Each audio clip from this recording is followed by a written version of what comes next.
Okay. Oh, wait.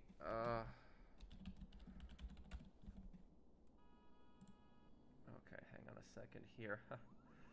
Made one mistake here. I wrote Red Dead Online in the title when it's GTA Online. Oh, man. My bad, right?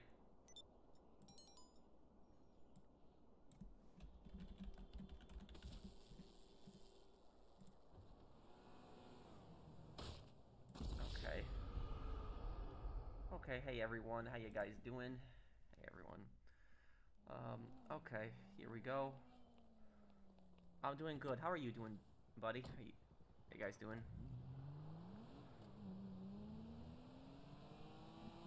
It's going good.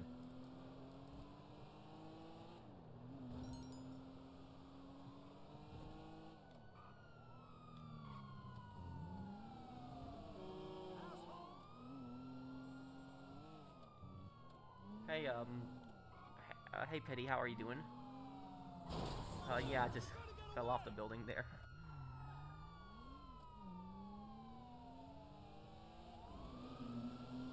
Hey, native mercenary, hey. I'm gonna renew my membership now. Thank you, Spreezo.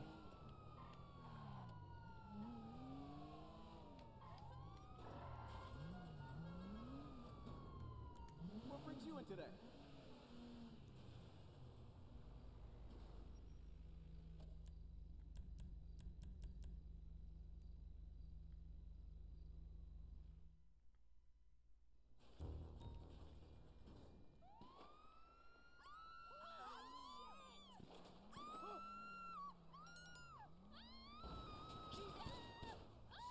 It's good, Casey. Thank you, Spreezo.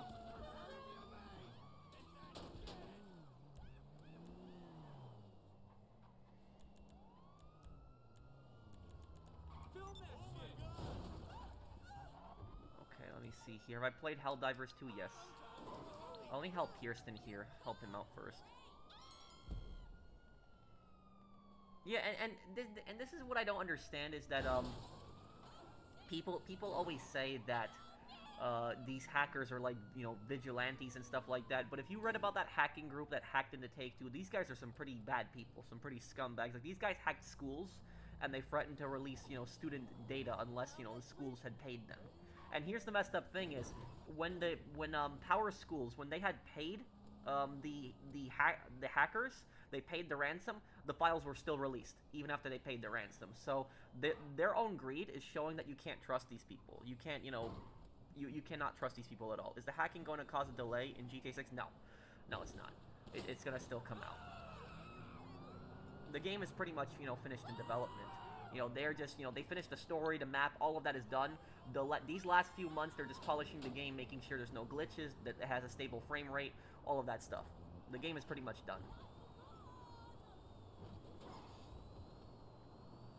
Thank you, Random Fist, for the super chat.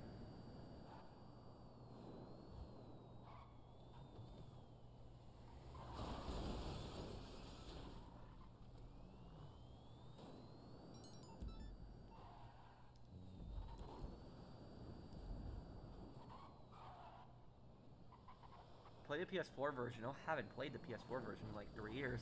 Maybe I could hop on it on one day. I did, Caton.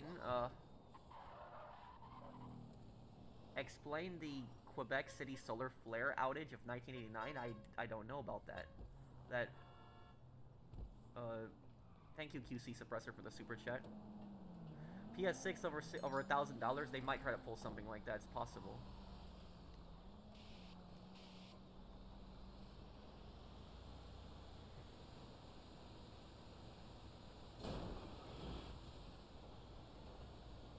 After European Assault, what's next for the channel? 50 Cent Blood in the Sand. Power School got hacked when my brother was still in high school, and they might have been victims of the hack, and these bastards were so greedy. Yeah, and that's the thing is that thank you for the super chat, Blinded Eagle. And this is what people don't understand about these hackers. These hackers are scumbags. Like, people think that these hackers are like vigilante heroes and stuff like that, but a lot of these guys are criminals. That's what these guys are doing. Like, they hacked schools. They threatened to release student data. You know, your brother was in a school that got hacked by these guys. So there's some pretty some pretty bad people. And here's the thing: is even after Power Schools paid the 2.35 million ransom, the data still got released. It still got, and the hackers demanded more money.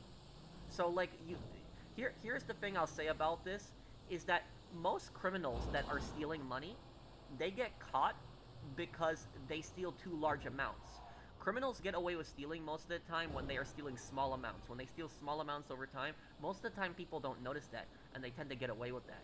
But when they get caught is usually when they steal too much. They steal too much, and they get greedy. And that's ultimately their downfall, and that's how they get caught. And it's the same thing with these stupid hackers, is when they did that hack on the Power Schools, ever since Power Schools was actually the last victim that ever paid them money. So like there have been a few companies that have paid them money before. So the shiny hunters guys, the hackers who hacked Rockstar, these guys have hacked other companies before, and other companies have paid them ransoms. Like AT&T, for example, paid their ransom. But when they hacked Power Schools, they demanded like a $2.35 million ransom. And then what ended up happening is a couple months after that, the hackers came back and they demanded more money, or the stuff was going to get released. And at that point, the school didn't want to pay again, and a lot of this stuff ended up getting released. A lot of this, student data got released. And that shows that these people are not going to keep their word. So you could give these people money and they promising, oh, we'll delete the files, all of this stuff, we'll remove all of this stuff that we have. How do you know they're even going to keep their word? They didn't keep their word in that. And ever since they did that, no company has ever wanted to pay their ransom again, because they saw what happened. That a ransom was paid, $2.35 million, and they still released the stuff. They demanded more money later on. So literally that's nobody's gonna pay these idiots. That's the thing, is they got so greedy. Like if they would not have done that a second time, like demanded that extortion money a second time, other companies probably would have paid them later on, because they would have seen that they didn't release stuff afterwards when they paid them. But because of what they did to that school, no companies are gonna pay them extortion. So it's their own greed that's literally their downfall right there. Hey, Flippin' Tricks. I have to look into a QC suppressor. Was Belka nuking its own country a reference to a Nero decree for Ace Combat Zero? It could be in a way, yeah. I mean, they nuked their own country. They did.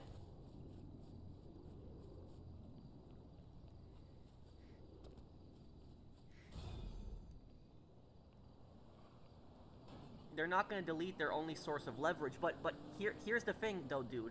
They got paid. They got paid over $2 million by that school. And then a couple months later, they went back to that school and were demanding more money. And at that point, the school refused. And so that's the thing is that demanding the money a second time again, other companies are going to see that, and they're like, no, why should we pay these people a ransom? They didn't keep their word with these people. We have nothing to lose at this point. And Rockstar really has nothing to lose at this point. Take-Two Interactive, they really have nothing to lose. So, like, if anything, Take-Two really has the cards here. They do. Ain't cool to walk in the what the hell?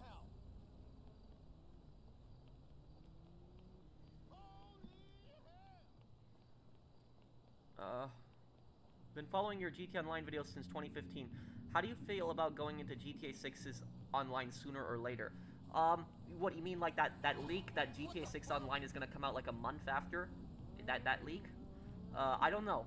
I guess we'll see if that's true or not. But it's entirely possible. But I don't think it's gonna be a month. I think it's gonna be 2 weeks, because remember, GTA Online came out 2 weeks after, and then Red Dead Online came out 2 weeks after Red Dead 2. So that's basically it.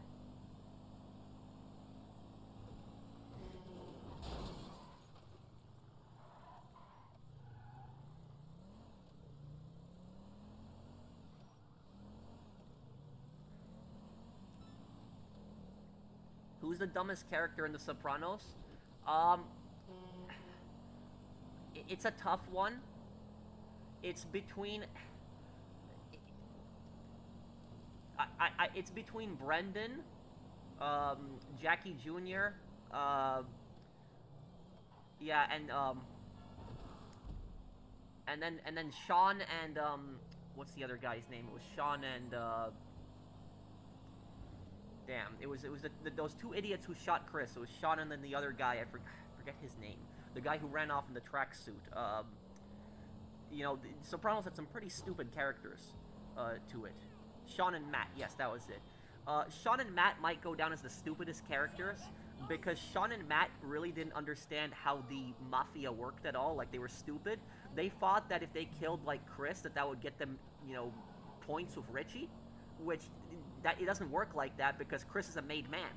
So literally killing a made man is not going to get you points with Richie, even though Richie hates Chris.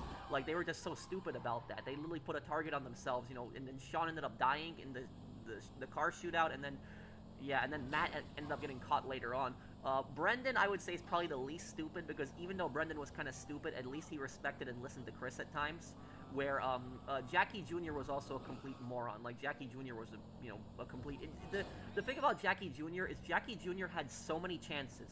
He had so many chances to stop. He had literally so many more chances than any other character. Like, you know, the thing is, in The Sopranos, a lot of characters don't get many chances.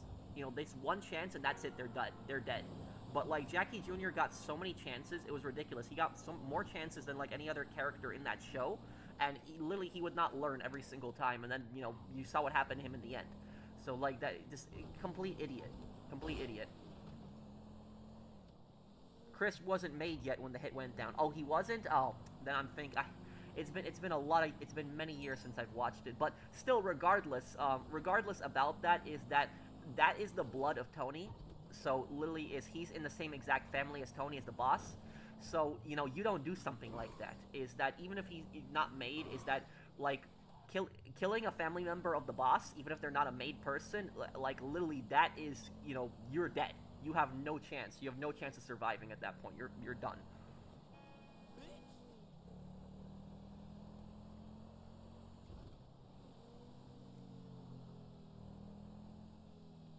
Let me see here. What else? The Wolf Among Us Detective Game Pro. Consider it. Yeah. I know Telltale made that, right? So yeah, I could give that one a try too, Bork. Thank you, Daniel Rodriguez.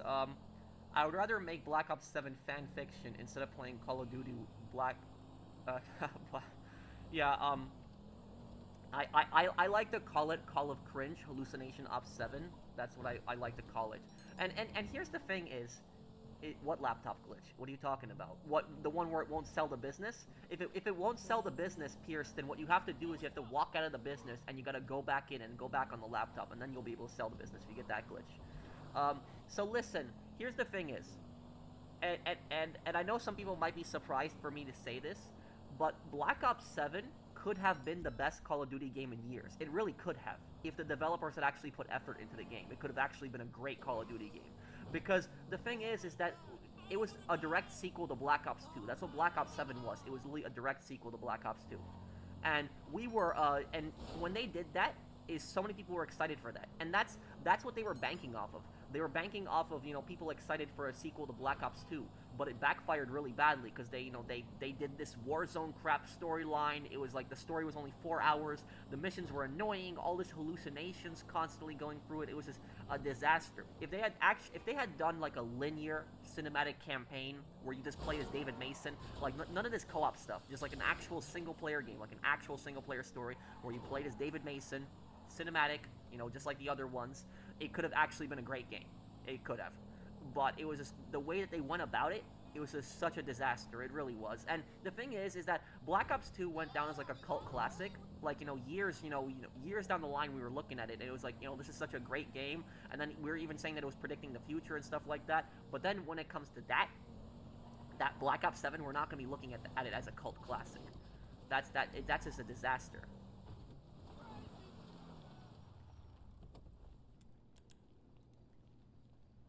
Brendan hijacked a Comley truck, inadvertently killing the driver, causing Junior to have him whacked. Yeah, that is about that. But the thing about that is Junior had already pretty much agreed that he wasn't gonna do that, and then Junior tried to have Tony killed too. Any hints on your video releasing tomorrow? Yeah, I'm gonna talk about my ideas on making GTA 6 Online less grindy, how to make it fun, enjoyable, where people like the game, and also I'll talk about how shark cards can be replaced. I'll talk about that too. That's why I put out that poll earlier, because I wanted people to vote in that poll, because I wanted like a good idea of what my audience thinks. So yeah, it'll be a good video tomorrow. I'll break down a bunch of things. I also made a chart. I did design a chart So I'm gonna have that in the video. So this is not just gonna be a random video, just me talking for a few minutes. This is gonna be more of a detailed breakdown of how I think that GTA 6 Online should be.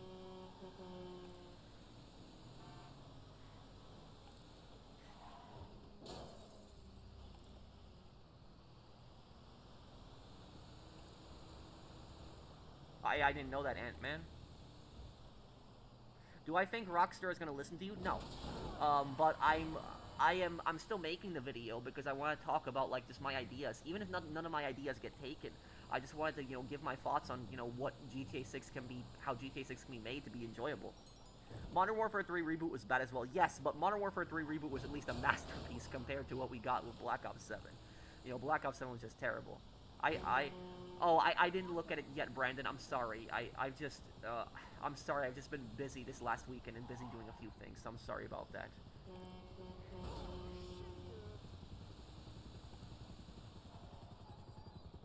Who's a bigger scumbag in The Sopranos, Richie Aprile or Ralph Sfretto? I think Ralph is worse because he's done far worse than Richie. Well, yeah, I would agree with you that Ralph is probably worse because Ralph killed a pregnant woman. You have to remember that he beat her to death. So like that was he beat a woman that he knew was pregnant to death. Like that is it shows you like what a complete sociopath Ralph is, because Ralph, after he kills Tracy in the parking lot, and then what he does is he walks right back into the club, and when he walks right back into the club, he like, I remember he like leans against the bar and he's like oh she slipped, she fell, it was an accident, stuff like that. And I remember like even Polly was like looking at Ralph like, holy crap, like that was like Polly's reaction. So like even Polly was horrified, and Polly's a psycho, so like even Polly was horrified by what Ralph had done. So that's what I'll say about that, is like Ralph is just a complete sociopath. I wouldn't say he's a full-on psychopath, but he is definitely like the coldest character in the Sopranos. Is probably Ralph and here's the thing is, as bad as Tony is, even though Tony's a horrible human being, I could have never imagined him beating Tracy to death ever. So like that's like a line that like Ralph just crossed like so badly. Like that was just so messed up. And also the thing about that is it shows you how disgusting like the Mafia's code is, how dishonorable it is, because the Mafia talks all about honor. For them, honor is everything, honor in the family, and keeping the oath and all of this other stuff. But it really shows you that their honor code is really a joke. It's actually extremely dishonorable, because of just he literally murdered a pregnant woman, and Tony beat Ralph up, and because of the Mafia code, Tony was actually in the wrong. Because Tracy was not, maid. She was not related to anyone. She was not having an affair with Tony. And so, because of that, Ralph was able to get away with that, and Tony had to apologize for actually beating him up.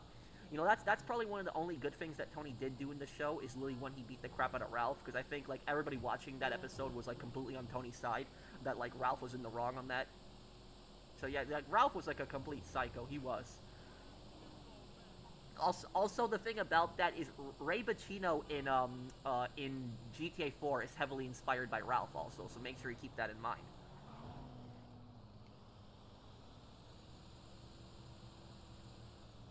Did Tony have the right to hit him though? No. According to the Mafia code, no, he didn't. Because the thing about this is Mafia families are a bit weird. They're a bit strange. How when it comes to a Mafia family, you have to do what the boss tells you to do. Whatever the boss says is, you have to follow. You have to listen to the boss. But here's the thing is, the boss can't just whack people in his organization whenever he feels like it. Now, sometimes bosses get away with this stuff, but according to the Mafia rules, a boss cannot just kill a made man. He can't even beat up a made man if he feels like it. The only time a boss can really kill a made man is if the made man is doing something against the family. Like if the made man, for example, is like ratting the family out to the feds, or if like the made man is like working for another family, something like that, or if the made man is stealing. If the made man is like stealing money from the family, stuff like that, that is grounds for killing them.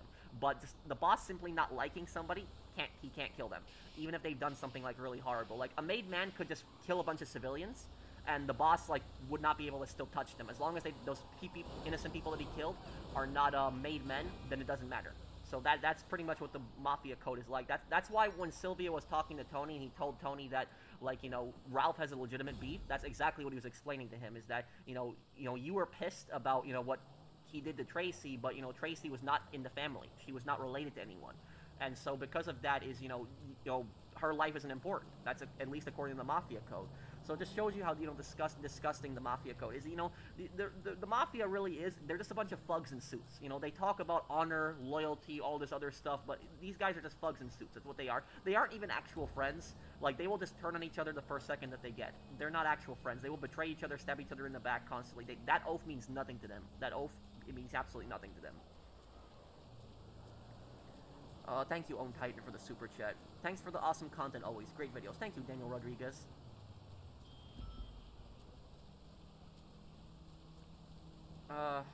Just beat Chapter 14 in Mafia 2, man. That was challenging. Chapter 14, that was, Stairway to Heaven, right? That's the mission where you save Joe in the construction building? Yeah, that's, that is probably the hardest mission in the game. Yeah, Chapter 14 is probably the hardest one in the game. Thank you, Aaron. You're one of the best members of the Rockstar community. I love how invested you are in games you play. I love your playthrough of GTA 4 as well. Thank you, Tazin Board. Thank you, man, for the super chat.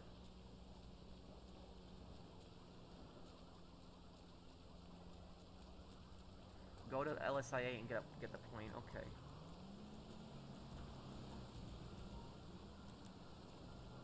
Did you see the shooting that happened over Pokemon cards? What?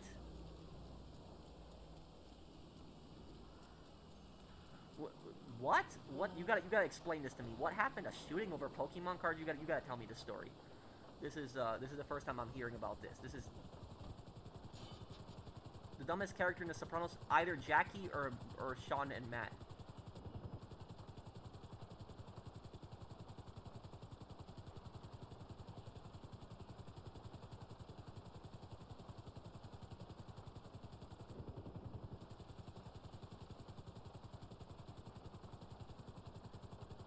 Today marks 165 years of the American Civil War. Yes, you are right on that.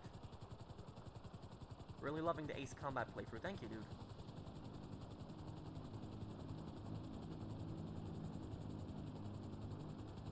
Who's worse, Richie or Ralph? Ralph. Oh, Jingu was a psychopath. Yeah, Jingu was a pretty bad person. Yeah, he was.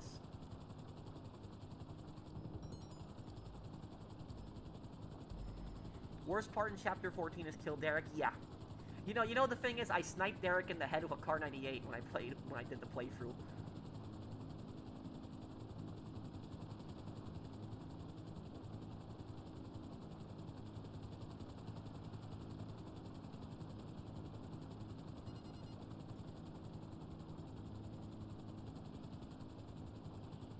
At Saints Row 2, Pierce, right there, Pierce Jones.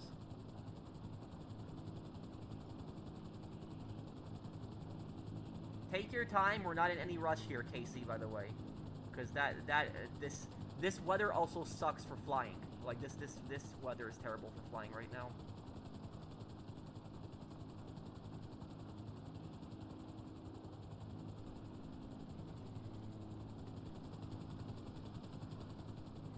Shooting people over a piece of paper is actually absurd. It is, but you have plenty of psychos in this world.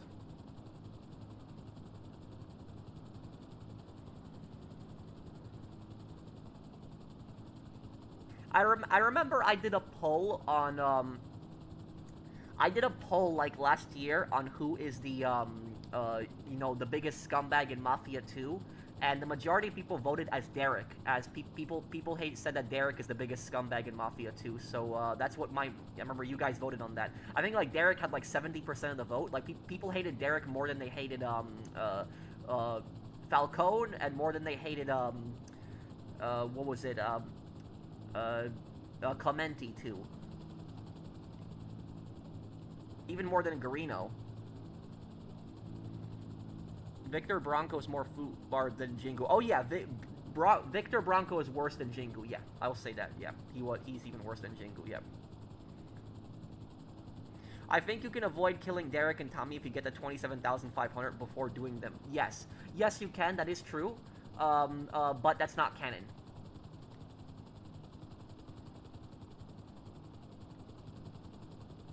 Who said this? This was real? I saw that movie. I thought it was BS. That is when Chris was talking about the Cuban Missile Crisis in The Sopranos. Yes.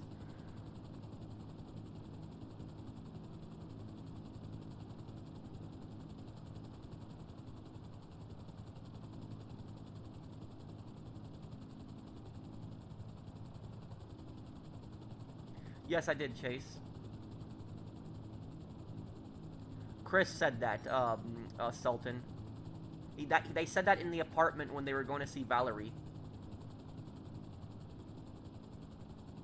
Yes, they can. It's their family. The Mafia can't kill another boss on the commission. What do you mean, Visionary?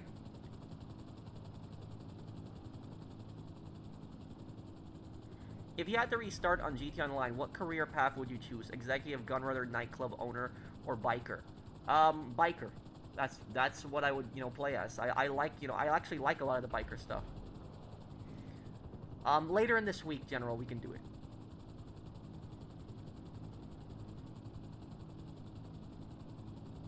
If I had to replay any game for the first time, what would it be?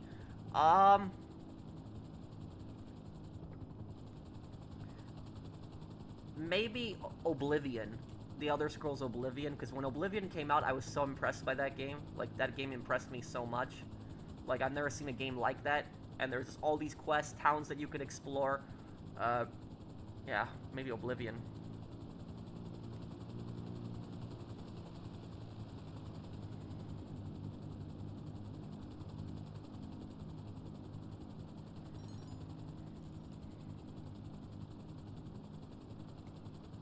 Out of all the YouTubers, they are one of the best. I enjoy all your playthroughs and your knowledge in history. I love history. You're a cool guy, bro. Thank you, King Will.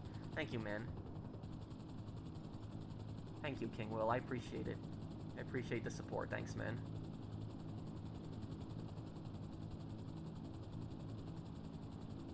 Can you name every mission from a GTA game? Oh, no. I probably couldn't. I can name a lot of them. But I can't name every mission.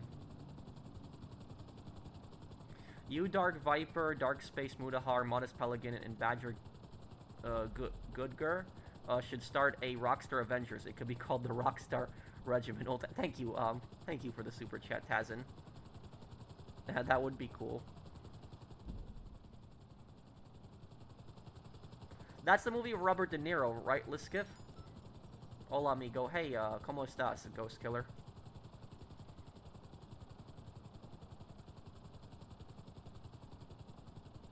Yeah, we're gonna do SOCOM 3 soon, Josh. It's coming up.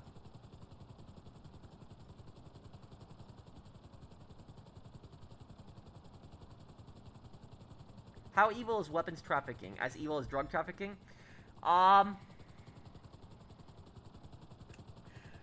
It's a bit difficult. It's a bit difficult to answer that question. Because drugs destroy people over time. They do. You know, people selling guns, I guess other people are gonna, other people are gonna be killed with those guns, but I don't know, I would say maybe drug trafficking is worse than the gun trafficking, because just how, like, the drug trafficking, like, it destroys entire communities. Like, it just destroys that. So I'm not saying gun trafficking doesn't, but, like, it will just create, like, a whole class of zombies. That's what it basically does. Like, the drug trade, it just turns people into zombies. So many crimes end up happening because of it. It's truly disgusting.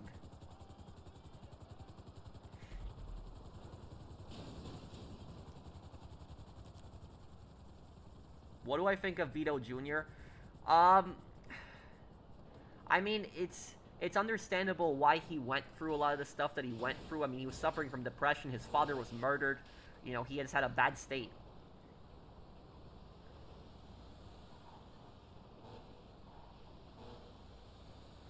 Who said this in The Sopranos? 47 years old. He's just a kid. Phil. Phil said that to Butch after his brother died. That line I remember. Okay, Brandon. Yeah, we can talk after the stream. No, I haven't gotten Red Dead on PC, Tazin. Pro, you never added me back? Wait, well, what's your PSN, Grove Street?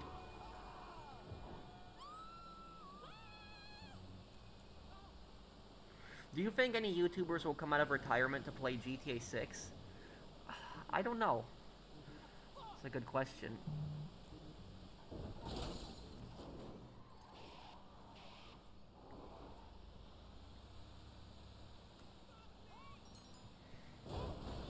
in GTA Liberty City Stories, Vincenzo was a made man. Right? Why did his death have no reaction from the Leones? Because, one, it was self-defense.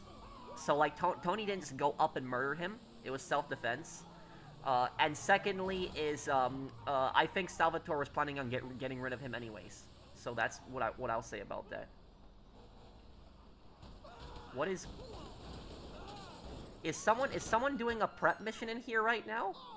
This is a casino prep right now.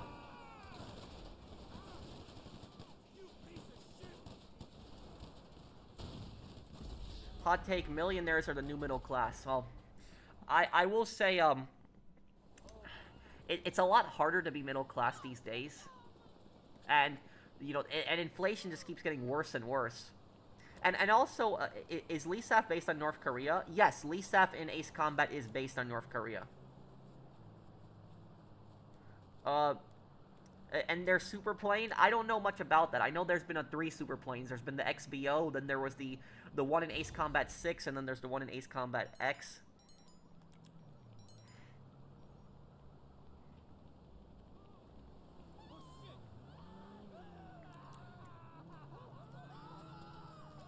Yeah, everything is really expensive. It is.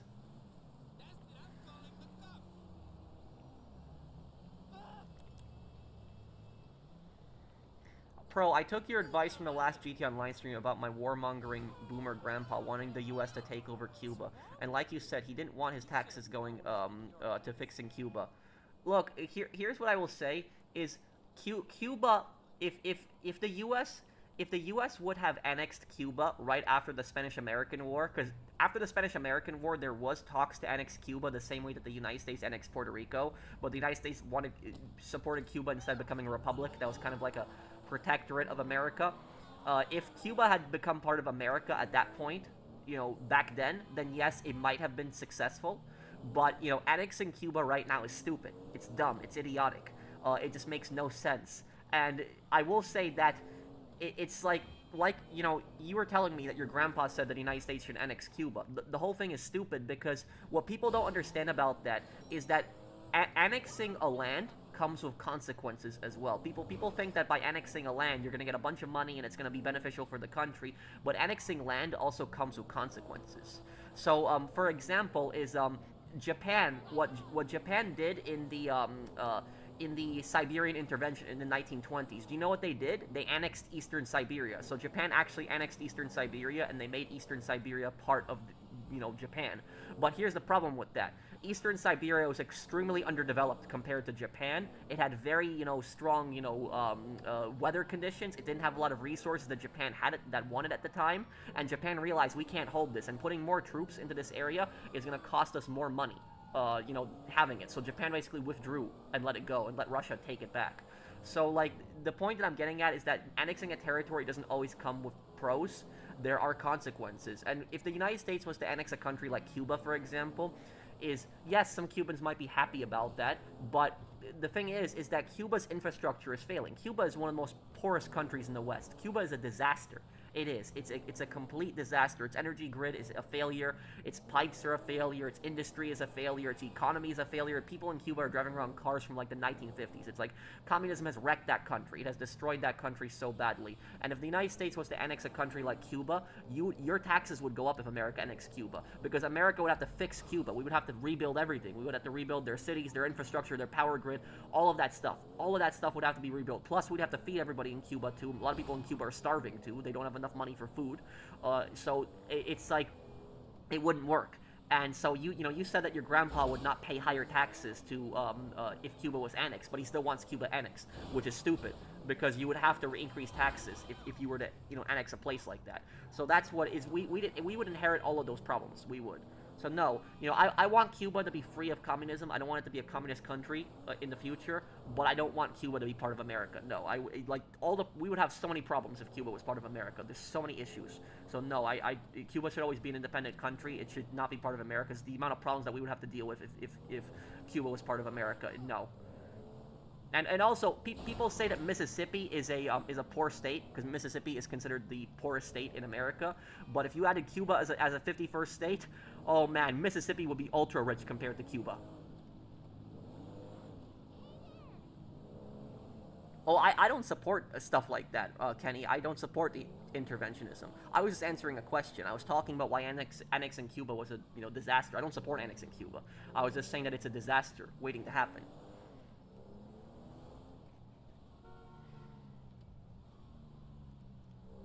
I recently replayed GTA 4. I don't think it's perfect, but it's great. What it lacks for content, it makes up with aspects it focuses on: story, graphics, physics, characters, combat themes. Yeah. GTA 4, I think, is my favorite GTA game. I just love GTA 4 so much. Is the XBO considered a super weapon in Ace Combat? Oh, yeah. Yes, it is.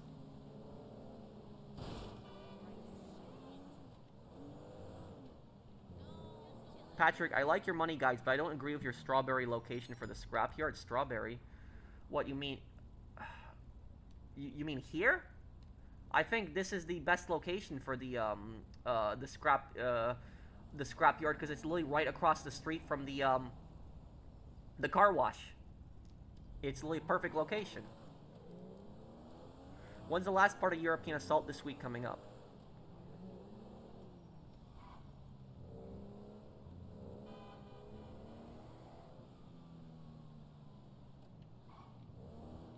What games has an anachronistic storyline? Computers or robots, medieval, a steampunk setting? Well, Wolfenstein. Wolfenstein is kind of like that. It's like a futuristic take on the Nazis taking over America.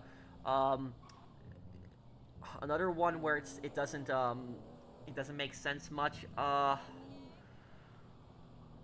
have to think about that one.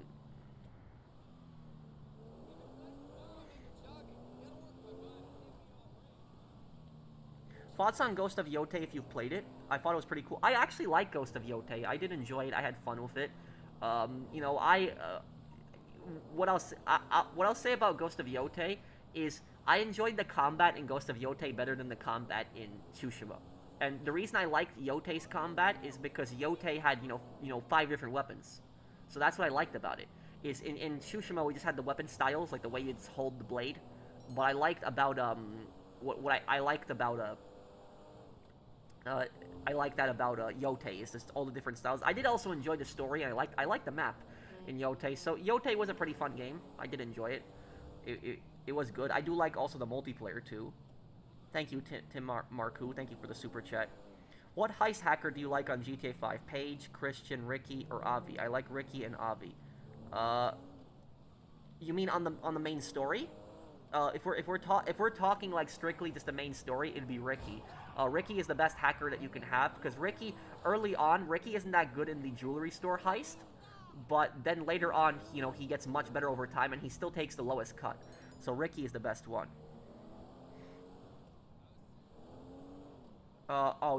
It's not delivering? Okay, hold on, I'm coming, Christine. Do you agree with Sniper Elite games censoring swastikas on flags and uniforms? They didn't do that in 5 though.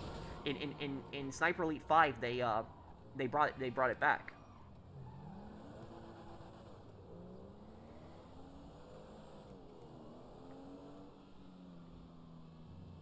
Hope you're doing well, man. Much love. Thank you, YT Grid. How you doing, dude?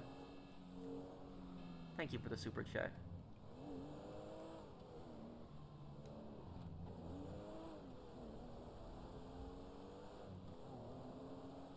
Ascari Prime, my gamer tag. Please add this time. Okay, I will add you just a little bit later. I'll add you tonight. Okay, just a little bit later tonight. Make sure to also screenshot your PSN. Thank you for the super chat. I'm sorry if I didn't add you last time. I apologize for that. But I will add you this time. I'm sorry. Just been doing a lot recently. Traveled also last week. Can't wait for the Zero Lord review. Before the end of April, we'll get it out, and it'll be a great one. Have you ever thought about being a social studies or history teacher? Nah. I don't think I would be good for that. I think I like explaining things online better. Just talking about it, just making videos explaining it. Have you guys here seen my history videos, like my history shorts? My video game history ones? And I'm coming, Christine, almost there. I think Theodore Roosevelt was one of the most American presidents in a respectable sense. He was a soldier, historian, president, and a cowboy. Yeah, yeah, and the thing about Teddy Roosevelt, the most important thing about him, is Teddy Roosevelt was a complete unifier, because everybody liked Teddy Roosevelt. People on the right liked him, people on the left liked him, people in the center liked him. Everybody liked Teddy, so that's why he was such a great president. Is he was generally liked by everyone. Oh, okay, hang on. I'm gonna hang on. I'm coming. Where's my buzzard?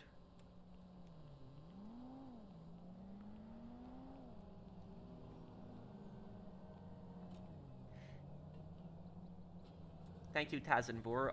Actually, I was talking about the story and online. No Way Out missions has to be the greatest missions of 2026. 350 grand. Yeah, but I did also like the story to it, Pizza Boy. It was actually pretty well written. He didn't win in 1912 because he didn't get the Republican nomination, so the vote was split. That's why.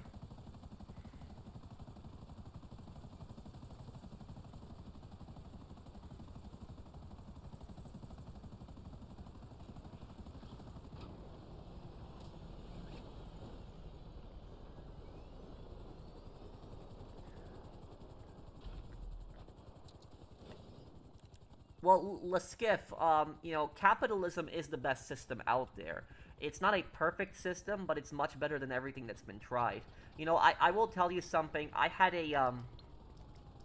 a professor in college, and I remember he said, and I'll never forget what he said. He said that capitalism isn't a perfect system. There are bad things with it, but uh, but then he said that compared to everything else that has existed in history, it's better than everything else. I'll be keeping my eye on you. Goodbye.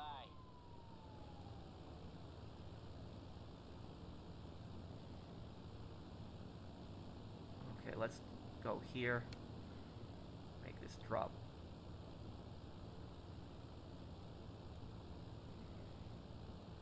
Hey Pat, I know you have your projects going on, but when you have time, you should do a lore video of the rise of and fall of the Ferrelli family. Oh yeah, yeah, that one. The Ferrelli family. The Ferrelli family is actually the oldest known gang in the GTA series. From we know the gang goes all the way back to the 70s. So like it is the oldest known GTA gang. Thank you, King Will. Do I personally consider Stephen Ogg? I don't know. I don't want to judge Stephen Ogg. The only thing I'll say about it is that that reaction that he gave when he was just so rude about it. That was just not nice. Like when a fan paid him money. Okay, we gotta create. I thought the Titan glitch was gone. I thought this glitch was fixed, but I guess it's not. Okay, Pearson, I hate to do this to you, but you're gonna have to close your application. You're gonna have to. There's no way for us to do this mission. It's glitched. You can't make the drop here.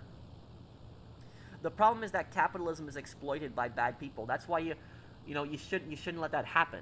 So that's the thing is, the issue with capitalism is that if you have no, you need to have some limits. Like I'm generally a free market guy, but you need to have some limits. Like you can't let kids like work in factories, like stuff like that.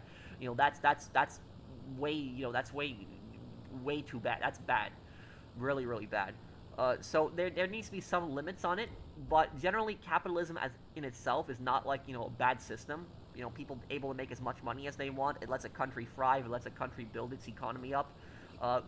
But here's the thing: is people talk a lot of crap about capitalism. They do. They insult capitalism. They say it's a terrible system. But whenever you ask them to explain a better system than capitalism, they never can do it. They can never do it. It's like I always ask people, what's better than capitalism? Communism? What? Communism that's destroyed how many countries? Socialism destroyed how many countries too? Monarchy? How many countries has monarchy destroyed? Feudalism? How many countries has that destroyed? Theocracy also, which hell no to theocracy. But you have literally so many different governments, and every single time it's been a failure. You have also mercantilism. Mercantilism is technically another system. It's not technically capitalism, and that was also a disaster too. So literally, every single system is always a disaster. Why aren't we trying to develop something new? Because there's really nothing else left to develop. Everything that's been tried as an alternative to capitalism has always failed. It's always been a disaster.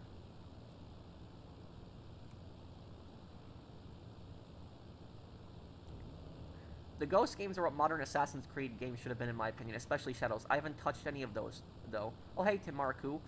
Yeah, I really like the Ghost games. I had fun with them. The final Ghost game, because there is going to be still one more. The final Ghost game is going to take place, I bet you. It's going to take place around, like, Tokyo. That's probably where it's going to be. And it's going to be the final, it's going to be, like, in central Japan. And it's going to be, like, during the Meiji Restoration. Like, during the Civil War in Japan, where the samurai fought against the emperor. And then you had, like, a lot of European powers intervening, like France, you had Britain, you also had American volunteers and American advisors. So you will see, like, in the next, Ghost game, there will be a civil war. And you will see a lot of different warfare. Like, you will see tanks, not tanks, Gatling guns.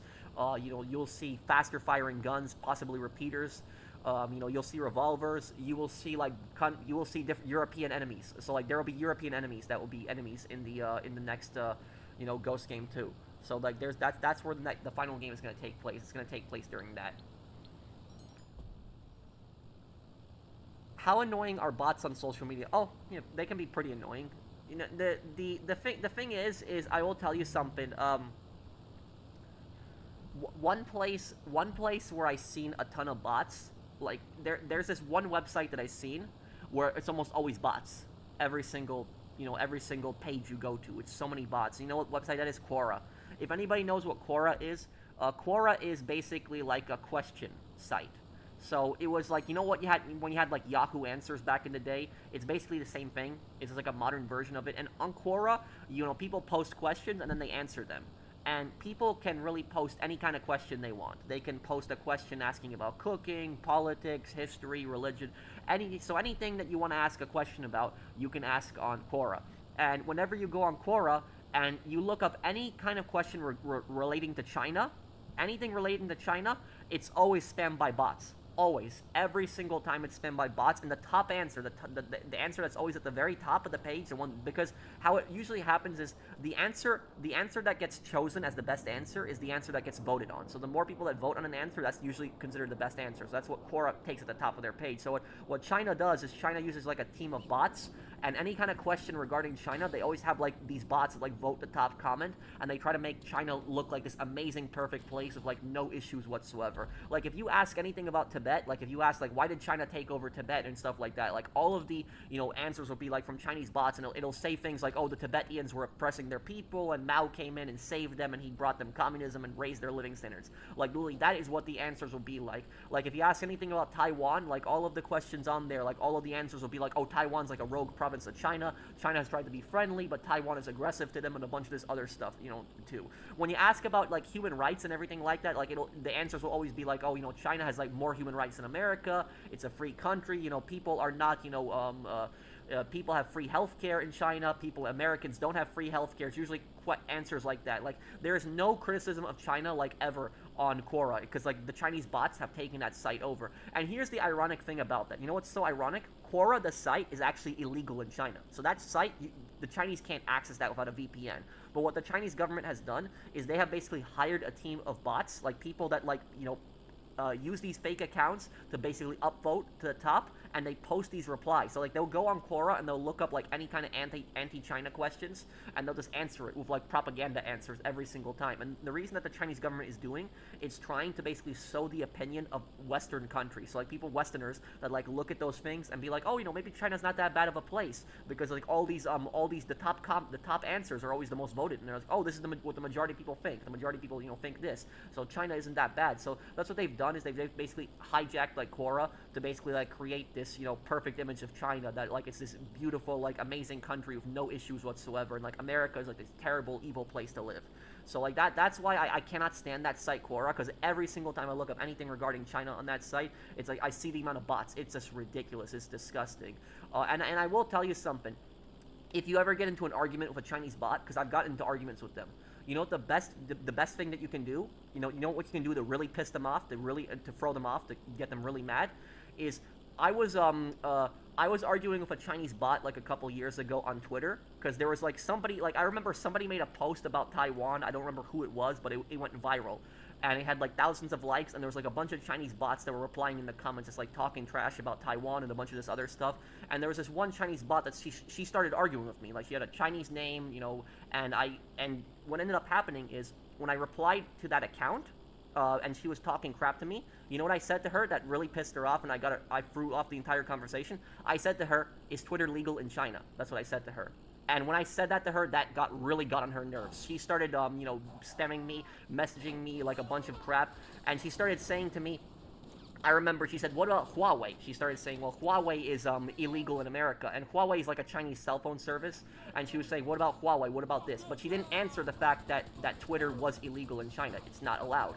So that's what's ironic about it, is that you have places like YouTube and Twitter and Quora, and these sites are illegal in China. So like the average Chinese person can't access them, but yet the Chinese government uses them to spread propaganda. It's kind of ironic that Twitter is illegal in China, yet the Chinese government has official Twitter accounts. Isn't that kind of ironic about that?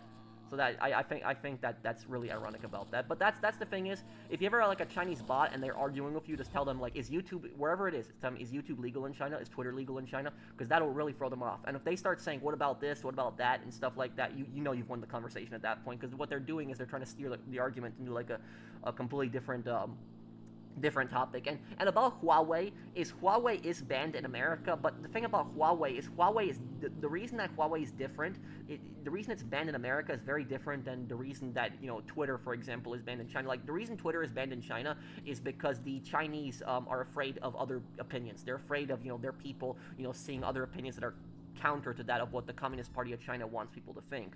But when it comes to Huawei, the reason Huawei was banned in America is because it was a Chinese cell phone service, and there was a huge possibility that it could be spyware for the Chinese government, because the Chinese government controls a lot of corporations, and there's like a very big fear that it could be used to basically spy on Americans and listen on Americans. That's why it was banned. It wasn't like banned because of some free speech or anything like that. It was banned because it was a possible security concern. So it was different. So that's what I'll say about that there. Let's get a top 3 foods and drinks. Thank you for the super chat there, Destrot. My favorite food of all time would be sushi. My favorite drink would probably be Nesquik strawberry. Other foods that I really like, quesadillas, probably number 2. Quesadillas probably my favorite Mexican dish. Another food that I really like, probably hamburger. Yeah, hamburger, probably my third one. As for other drinks, I don't drink any alcohol, really. On occasion, maybe. I don't know what I would say. I would say maybe iced tea. Iced tea, I usually drink that a lot. And maybe the other one, orange juice. Thank you, Cowboys and Angels. Thank you for the super chat, too, there.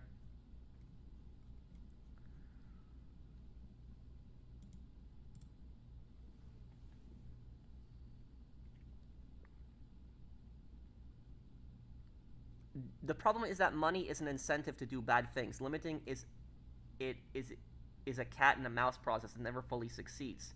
Well, here's the thing. Here's the thing I will tell you about this. Look at socialist countries. Look at communist countries, right? Look at those countries. And I gotta put on a wheel. Wait, did I already do this? Confirmed. Okay, ready.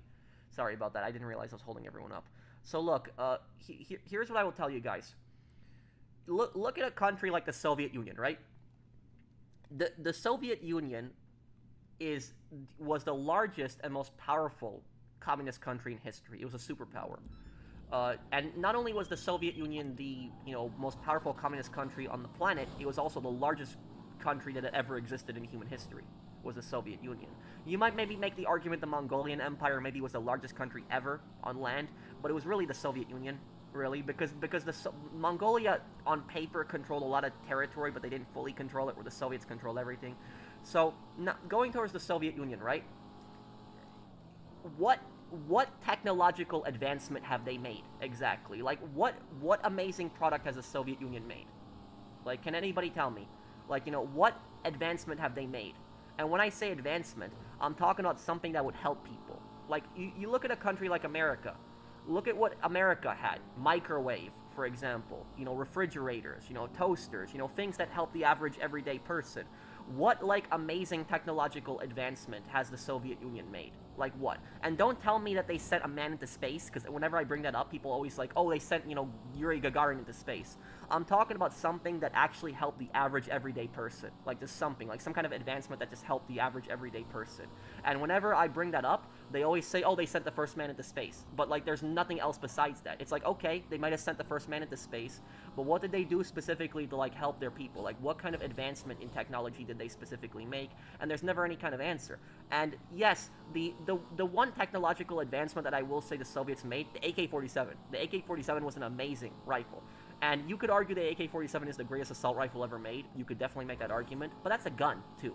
That is that. And the thing is, the average Soviet wasn't even allowed to own an AK-47. That was only something the government was allowed to own.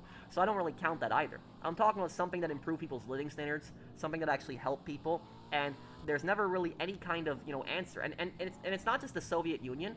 It's pretty much every single communist country.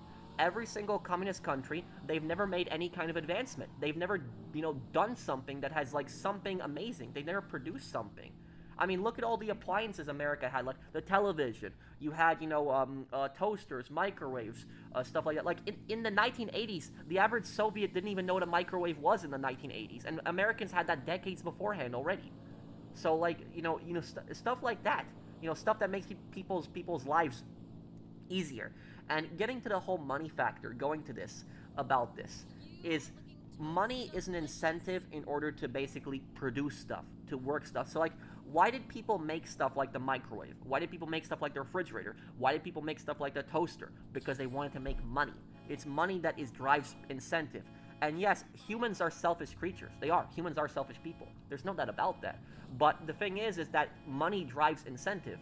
And so if somebody knows they're going to get a ton of money by creating, like, a product that a lot of people like, they're going to create that product. They're going to do it. So that's it. So that's ultimately why I would say that, you know, capitalism is just a superior system to communism, because there's an incentive to actually do things. There's an incentive to actually produce something, to make something. You get paid for it. You become rich. There's an incentive to do stuff. Where in communism, there really isn't any kind of incentive. There isn't. You know, there isn't. Like, what is the point of a promotion in communism? Like, why should you get promoted? You get promoted and what? You get more responsibility, more work, and you're still being paid the exact same amount as everyone else? Like, there's no incentive. There's no incentive to work harder. There's no incentive to do something. So that's what I'll say about it. Google says the world's first industrial nuclear power plant in Obninsk. Yes, sure, the Soviets might have built nuclear power, but what ended up happening with their nuclear power? Here's the thing is, the Soviets had more nuclear disasters than literally any kind of country. Like, Russia, or I should say the Soviet Union, they had 3 nuclear disasters. They had the, I'm trying to remember the name of the first nuclear disaster. There was a nuclear disaster they had other than Chernobyl. It was in the 1950s. I just gotta look up the name so I don't say it wrong here. The Kistim disaster. The Kistim disaster, and this was in 1957 where this happened. So at least 200 people died from radiation, 270,000 people affected, and 66 people sick from radiation sickness. So, look, about that disaster, a lot of people don't know about that because they know all about Chernobyl, but when it comes to that disaster, what happened was there was a Soviet nuclear power plant, and there was a really big river in the area. And down the river, there was a village where people lived, and they relied on the village. They fished in the village. They washed their clothes in the village. In the river. They swam in the village. They swam in the river. I'm sorry. And what the Soviets did was, whenever they had nuclear waste, you know what they did? Instead of properly disposing it, they're like, you know what? Let's just dump it all in the river. Nothing bad will happen. That's what the Soviets did. And that crap went down the river, and every single person in that village got sick. Anybody who touched that river, who drank from that river, people got sick. Extremely. A lot of people ended up dying. And the Soviets, what they did was they came into the town, they locked the town down, they told people, oh, you're okay, just a small sickness, you'll be fine. But they did not tell them that it was actually radiation sickness, and these people were all probably going to die. What ended up happening is later on, the radiation got so bad in the river that what it did was it actually dried up the river. So the river actually dried up because of the nuclear waste. Like, it just dried up, it was gone. And when that happened, the Soviets were so stupid and incompetent, they basically said, oh, problem solved, the river is gone, and so that means the radiation is gone. But what they didn't know is that the sand that was left still had radiation in it. And then what happened is when the wind came and it blew the sand, it blew the radiation even more. So what the Soviets had to do is they had to take hundreds of literally bulldozers and just push cement into where the river was and just completely bury the river in cement to stop the radioactive sand from basically blowing out and getting out.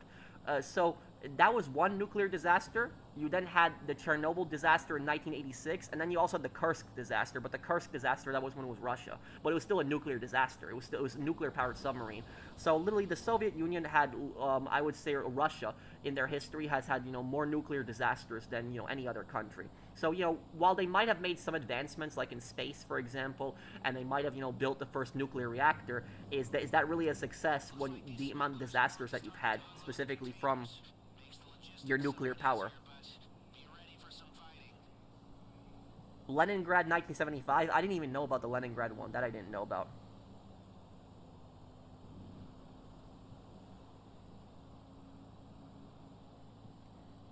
Did people in cave times just stand around and wait to die because there was no money to incentivize them? Well, people in cave times wanted to provide for their tribes.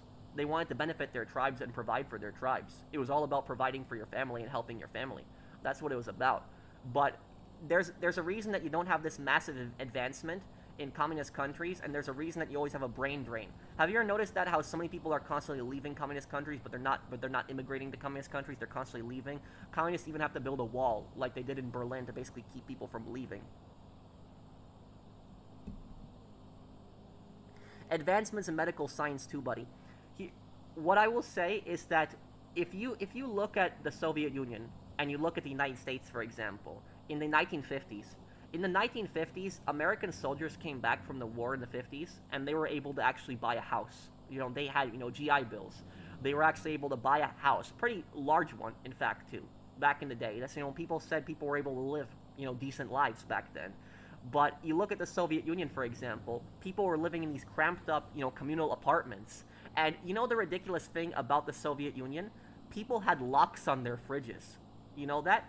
They literally had locks on their fridges. And the reason that people had locks on their fridges, I've never seen something like that in America. People would lock their fridges. The reason people locked their fridges in the Soviet Union is because everybody was living in these communal apartments and people would constantly steal each other's food. That's what was so funny about that. So much for communism, so much for being a group, so much for working together when people are stealing each other's food. I just find that so ironic there. They talk so much about community, but yet they're constantly stealing each other's food.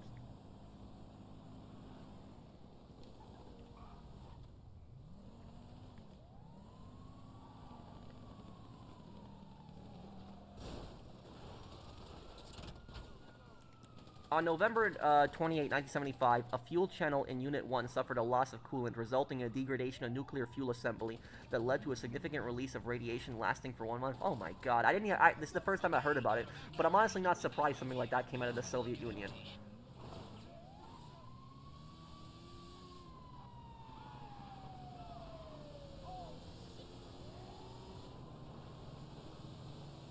Kennedy said democracy is not perfect, but we never had to put up a wall to keep our people in the ultimate failure of keep our people in the ultimate failure of communism. Yeah, I will say that. And hey, Joker, I wouldn't steal pineapple pizza. Hey, how you doing, dude? Why do you not talk about how lots of the reason communism didn't work was literally sabotage from your government? How did the United States government manage to sabotage the Soviet Union? Did the United States come in and blow up Chernobyl? Did the United States come in and sabotage the nuclear reactors in the Soviet Union? And here's what I will tell you something about that. Do you know this one country called Yugoslavia doesn't exist anymore? Yugoslavia was the best communist country to live in out of all the communist countries, and Yugoslavia had the best living standards. It was such a small country compared to the Soviet Union, but the average Yugoslavian had a way better life than the average Soviet. Do you know why the average Yugoslavian had a way better life than the average Soviet, despite them both being communist countries? It's because Yugoslavia did not isolate themselves from the West. Yugoslavia did not stop trading with the West. The Soviets did. The Soviets isolated themselves from the West. The Soviets would not trade with the West. They would not talk to the West. They would not let their people travel to the West. Where Yugoslavia basically told their people, you want to go on vacation to the West? You want to go and do business with the West? You can. In their country, yes, they were a socialist, communist country, but they were still willing to do business with the West. They were still willing to export stuff to the West. What the Yugoslavians did was they exported the Yugo cars, which the Yugo cars weren't great vehicles, but it was a car that everybody could afford. Everybody could pretty much have a Yugo. Everybody could own a Yugo because it was such an affordable car. And stuff like that made Yugoslavia rich. Yugoslavia was not, I wouldn't say allied with the Soviet Union, but they traded with the Soviets, they traded with the communist countries, and they traded with the West. And because they traded with both sides, they were actually able to have themselves a pretty successful country. Doesn't mean that communism was great in Yugoslavia. You still had better lives in Western countries, but at least the Yugoslavians weren't stupid like the Soviets were, where the Soviets were like, we're just going to isolate ourselves from everyone. We're only going to do business in communist countries.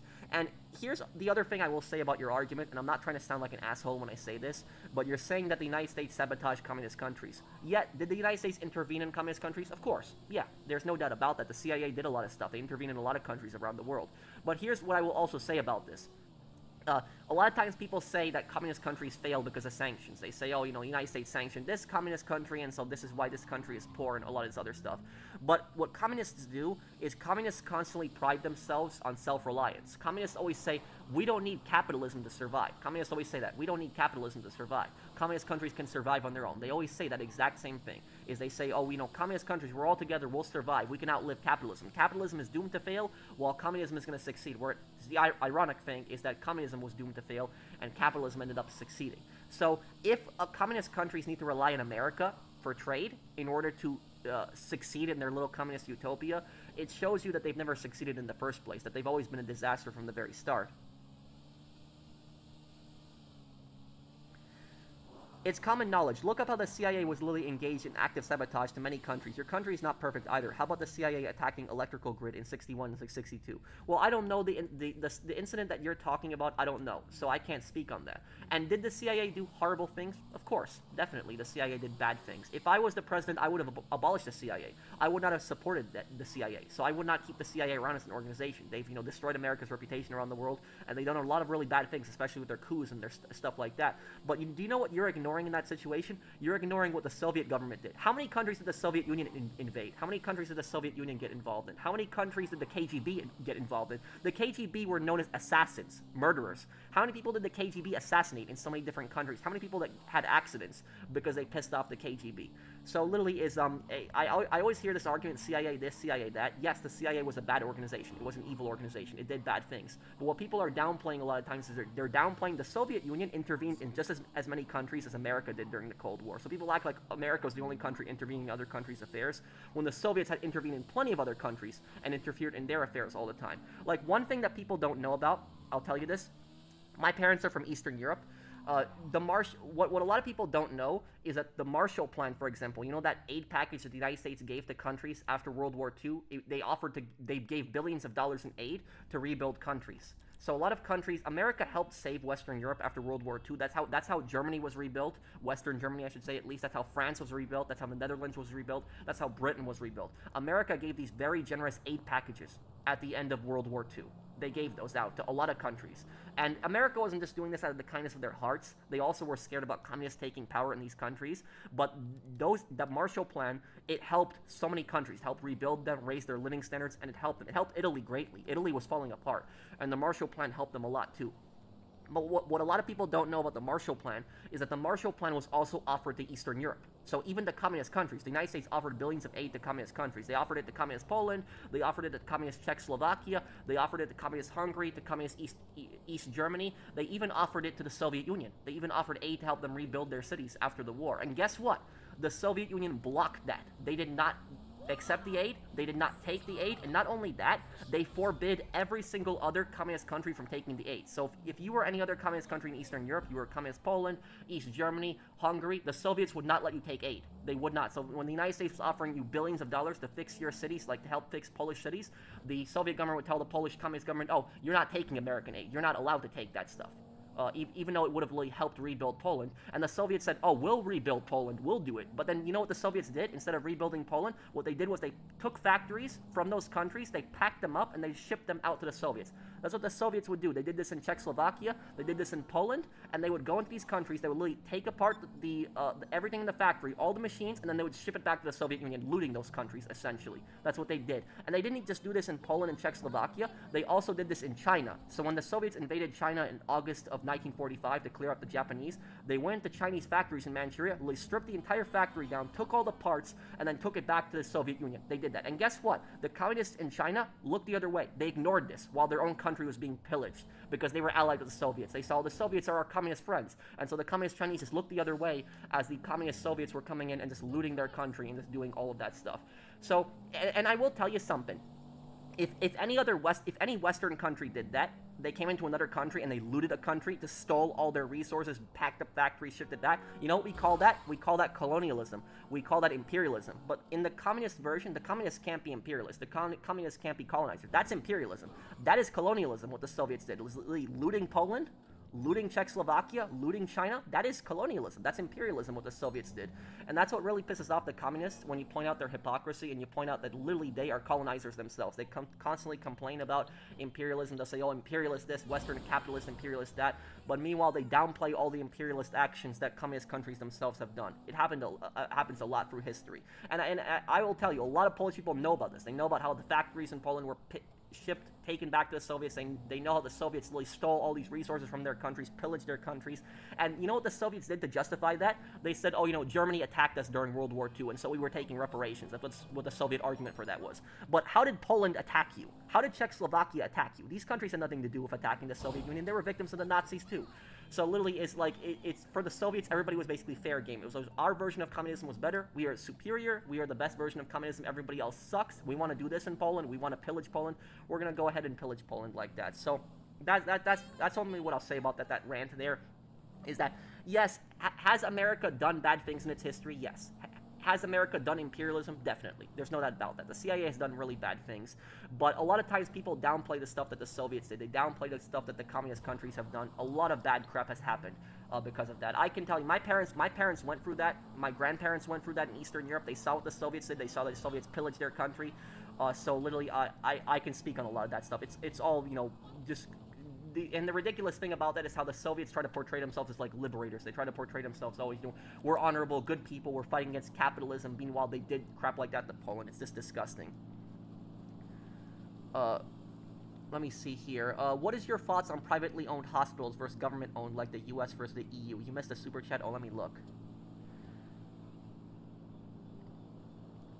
And how did Iraq attack you? They had nothing to do with 9/11. Everything you criticize the U.S. has done too. I actually agree with you there. I don't think that the United States should ever have been in Iraq. I was completely against the Iraq War. I didn't support it. And yes, Iraq had nothing to do with 9/11. The United States used it as an excuse to attack the Iraq. But are you gonna say the exact same thing about the Soviets? Are you gonna admit that the Soviets had pillaged Eastern Europe, stolen factories, and done imperialism and colonialism? You gonna admit to that? Because I literally just admitted my country did that.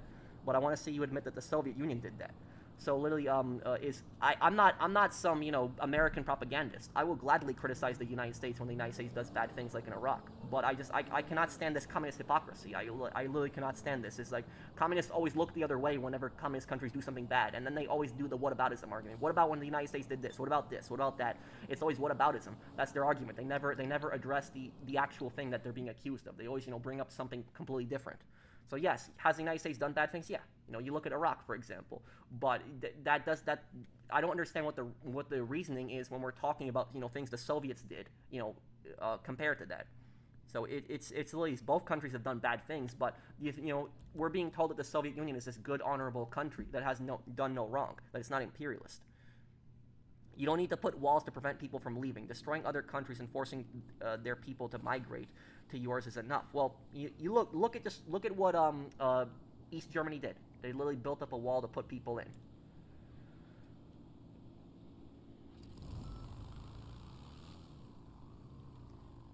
Who needs a history teacher? We have pro right here. Thank you, dude. They see enter a boat. Okay, let's go to the boat here. Oh, I missed a super chat. Let me look. I'm sorry. See this here. I love your videos from Chicago. P.S. Communism sucks. Thank you, Joe Dan.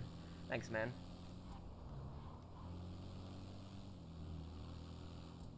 But literally, I still don't see I still don't see the comment from that guy literally admitting that the Soviet Union was imperialist. So I admitted that the United States did imperialist things, but I don't see a comment from that guy admitting the Soviet Union was imperialist too. So Louise, that, here. They built a wall because the Americans decided to take Germany as opposed to the Soviet plan of demilitarizing it. I don't understand what you mean the Americans decided to take Germany. You don't think that the Soviets took East Germany? You don't think the Soviets took Poland? Do you think there was a communist leader that wasn't evil in history? No, not necessarily. Is almost all communist leaders virtually have been, horrible human beings. There have been some communist leaders that have been less worse, like Tito, for example, the dictator of Yugoslavia. He was nowhere near as bad as Stalin, but even Tito did some pretty messed up things too. So it was virtually almost all communist dictators have been scumbags. I learned so much from Pro. The Black Ops videos got me informed. Well, thank you, dude. What do you think of anti-communist terrorism? You're talking about, like, the Contras, for example. The Contras are an example of anti-communist terrorism. Well, terrorism is terrorism. It doesn't matter whether it comes from communists or it comes from, anti-communists. Terrorism is terrorism. It's, horrible. It should always be condemned. And the Contras were terrorists. So just because somebody's an anti-communist doesn't mean that they're a good person. There's plenty of people that have been anti-communist that the United States supported during the Cold War that have done some pretty horrific and some pretty bad things. I admit that the Soviet Union is imperialist, but the United States is not morally superior or better, just as bad. Well, the thing about that comment right there is it took you some time to actually admit that. It took you some time to admit that the Soviet Union was imperialist. You seemed like you were kind of thinking about, what to say in response to me here. But look, is the United States an imperialist country? Has it done imperialist things? Sure. But here's the thing is, yes, America is a better country than the Soviet Union. Much better country than the Soviet Union has ever been. If you look at, like, the Soviet Union, for example, the Soviet Union did the Holodomor, where they starved millions of people to death. The Soviet Union had thousands of gulags, where, somewhere around 20 million people died in these gulags. You had Stalin that did, like, his psychotic purges.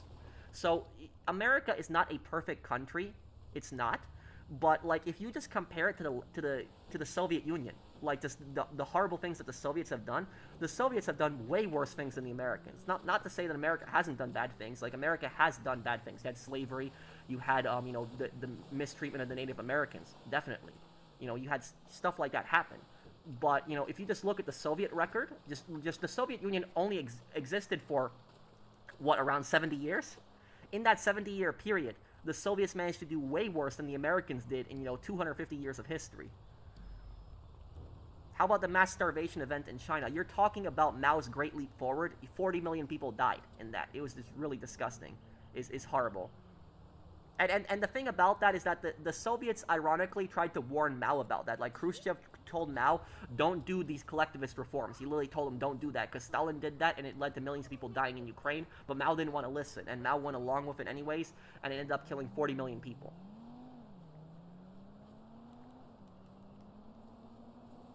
My grandparents were from the DDR, that's East Germany, and it was almost a fully Soviet occupation. It was a puppet state where West Germany was independent. West Germany was, I wouldn't say that West Germany was completely independent. It was like, it was heavily influenced by NATO and the Western powers, but, compared to East Germany, yes, it was much more free. But look, the one thing that I will say about East Germany here is that one thing that West Germany did that was really bad, a lot of people don't know about this, is that West Germany was actually a very corrupt country. It was. Because what happened was the United States took a denazification policy in Germany, and they did it until the mid-1950s. But what ended up happening is when the United States stopped doing the denazification process, West Germany started releasing a lot of these Nazis from prison. So, like, there's a lot of Nazis that were in West German prisons, and the West German government started releasing them. And what they would do is they would say, like, there was a Nazi that might be in prison for, like, war crimes, and would be, like, in prison for like another like 30 or 40 years, and the West German government would be like, oh, he's gonna die in the next 5 years, he's sick, he's old, and they would release him from prison, and then that person would end up living for another 20 to 30 years. A lot of Nazis ended up getting away with their crimes in West Germany, so that's one of the worst things that West Germany did do. In East Germany, they were much more strict with this. They did punish the a lot of like former Nazis, but West Germany was still a better country to live in, than East Germany. East Germany, you had like absolute terror.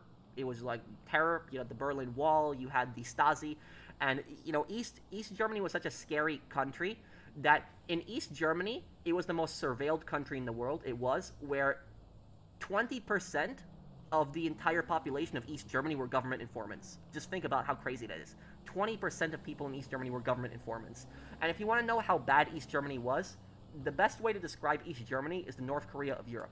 Just think of it as the North Korea of Europe. That is how bad East Germany was. East Germany was even worse than the Soviet Union. Even worse than that. My dad traveled to both East Germany and the Soviet Union, and he can tell you that the East Germany was way worse than the Soviet Union. So it was a very, very authoritarian state. It was a very brutal state.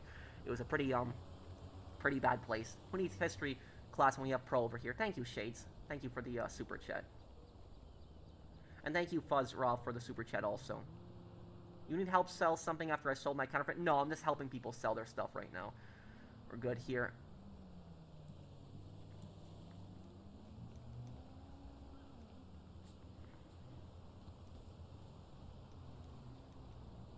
And look, here at the end of the day, I will say this is, America is not a perfect country, but even though it's not a perfect country, it's not, any other place that there isn't any other place that I would like to live over America. In America, you can criticize the American government as much as you want. You can say F the American government, you can say F the president. You can do all that stuff. You're not going to get punished for stuff like that. Like, I have criticized the Iraq war before. I've criticized the Iran war. I think the Iran war is stupid. I don't have the police come into my house to arrest me. They're not going to arrest me in the middle of the night and take me to a camp. They're not going to take me to a gulag.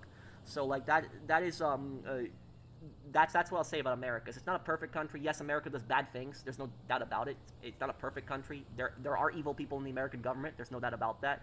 But, like, if you compare it to a country like the Soviet Union, America is a much freer place and a much better place to live than the Soviet Union ever would have been.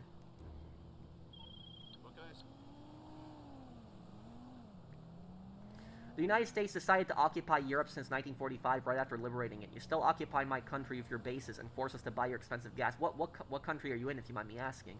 But when you mean occupy Europe, I don't know what you're talking about, because Europe constantly goes against the United States. So, like, there are a lot of things the United States constantly tells Europe to do, and Europe goes against America. Like, a lot of people say that Europe is like a puppet of America, but for example is, to be a member of NATO, you have to spend 2% of your GDP to be an official member, to be a member of NATO, and most European countries don't do that. And America has actually spent 3.5% of its GDP, so actually 1.5% more than what they're supposed to. And while America has told other countries to increase their spending, they refuse. They constantly ignore it. Like, Spain was told, for example, Spain was told like 2 weeks ago to let the American military use their air bases to basically attack Iran, and Spain said, no, we won't allow that.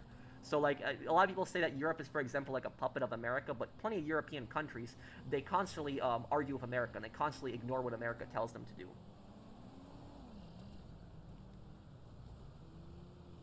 Your American bases are all over our territory. We're not even allowed to enter it as an Italian citizen.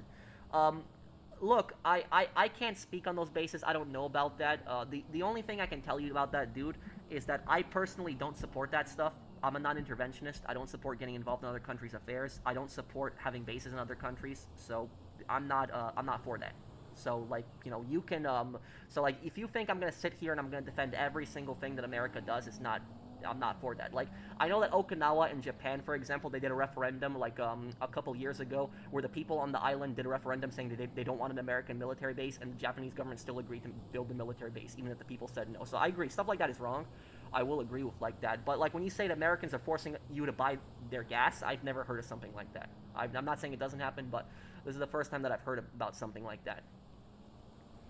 Have you heard about the 2 train derailments in East Germany that involved the Soviet military, which they tried to cover up, 1962 and 1968? No, I've actually never heard about Liberty City Police Department. Can you tell me more about it? I'm actually very interested by that. Does anybody need help, by the way? Send me an invite. I'll help you with your business. And I will also say this, I don't support, like, having military bases in other countries, but if the United States, for example, was to pull all of its military bases out of Italy, your country, I bet that your government would be completely against that. So I bet they would not support that. Not to say that maybe a lot of Italians will be for that, but the government itself, I can tell you, probably wouldn't support that.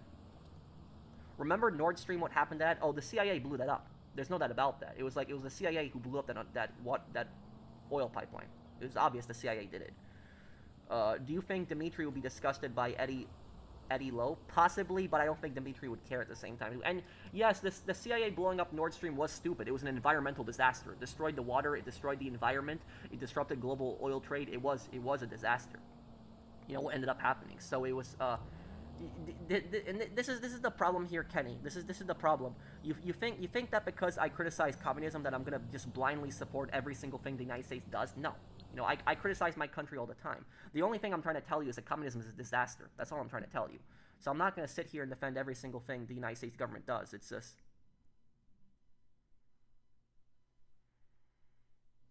Pro, we need a cooking with the professional series. Oh, thank you, Joker. I'm actually a terrible cook. If Gordon Ramsay saw me, Gordon Ramsay would be screaming at me if Gordon Ramsay saw me. So I'm not a good cook at all. I'm not, dude.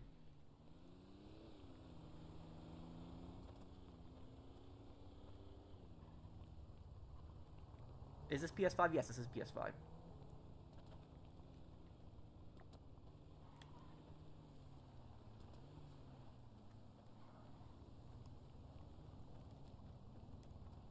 Capitalism has hurt a lot of people too. Um, what I'll say about capitalism is it's not a perfect system. There are issues with capitalism. Like if you don't have some regulation on capitalism, you're gonna have things like kids working in factories. But capitalism has evolved as a system and has actually, you know, gotten better and improved people's living standards where communism hasn't. Communism has just been a disaster every single time. Like Karl Marx himself, he didn't think that capitalism would change. He never believed that it would change, that it would never improve, but it has improved over time.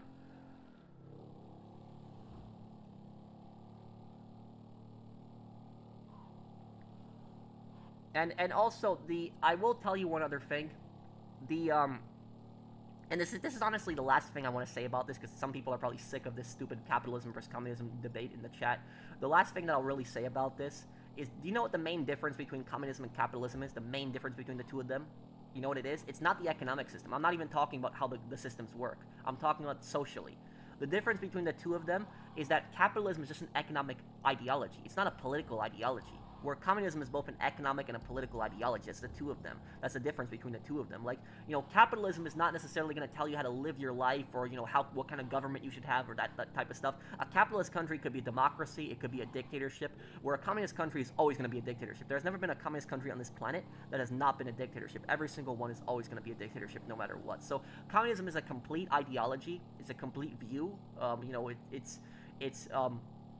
like you could have people that are capitalists that think we should have more regulation. You could have people that are capitalists that think we should have less regulation. So like capitalism has like a whole wide array of views, but communism is more of a political ideology as well. And I will say that people, if you criticize communism, you're gonna get arrested in pretty much every single communist country where it's happened. Some countries you'll be killed. Some countries you'll get a ticket. Some countries you'll be arrested. It really depends on the country that you're in. Capitalism tells me to get exploited by whoever gets the ability to do so. I don't agree with that. When I was working in retail, I was working in retail. I thought that I was gonna be a failure. I thought that I wasn't gonna succeed, but I ended up, you know, finding something that I was good at. YouTube. I grew with this, and I ended up becoming successful. And I think that there are things that people are really good at, every single person. And I think that everybody, if they look inside themselves, I think that they can find something that they are truly good at. I do believe that, and something that they can succeed. Like everybody that's watching this chat, this stream right now, I guarantee everybody watching this, there's something that you're way better at than I am. So like everybody has something that they're absolutely amazing at, and I think that if you really look inside yourself and you develop those skills, I think you can become successful.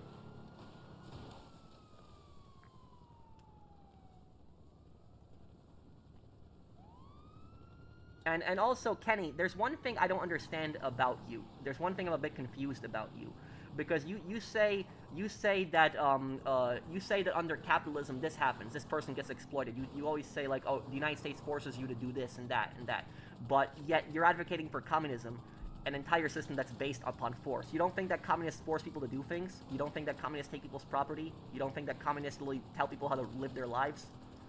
So I just find that a bit weird, that you're constantly talking about how America tells people to do this and that, but yet you're sitting here and defending communism, which is literally a system that constantly rules people's lives and tells them how to live their lives and forces them to do what they want. Okay, leave it with me. I'm amazing at geography. I am too, yeah. How about high schoolers managing hedge funds? What about it, Zach? Thank you for sponsoring my channel, James Burns. Thanks, man.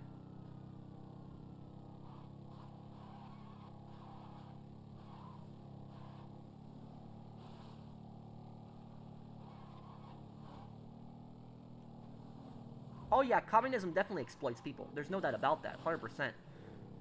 Communism just runs on corruption. It is.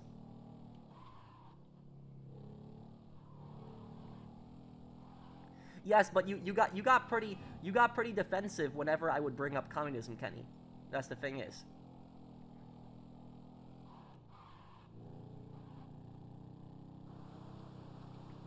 I don't understand how people get mad about like violence in a game like GTA. I don't think video games cause real world violence. I don't think they do. And like I've told you, Kenny, is I don't agree with that. I don't support that stupid war.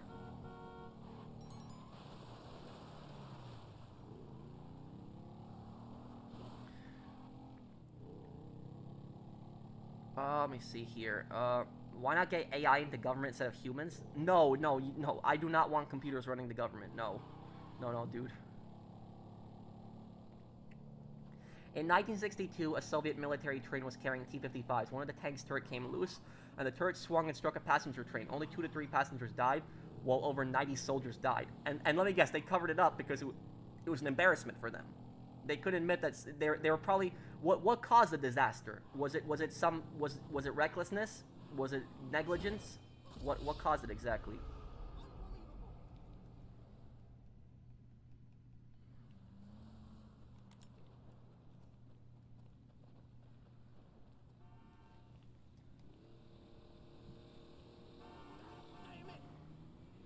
Let me see here. Capitalism could be good in America and has corrupted your corporations have bought out massive chunks of housing land, causing massive homeless, and it's part of inflation too. Look, I will tell you something about this. Is you have a point. You do. That's actually one of your strongest arguments. I will concede that. That yes, large corporations have bought out a ton of land in America and have made it very difficult for home buyers to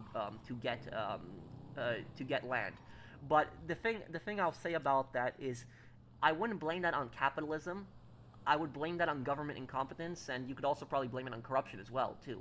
Is that the government is not doing their job to stop stuff like that happening. Remember what I said earlier, that capitalism is the best system out there, but without regulation, it can also be really bad. And sometimes you do need some regulation.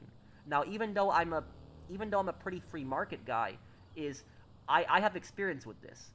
I work in real estate. I own 2 rental properties. I rent out to people.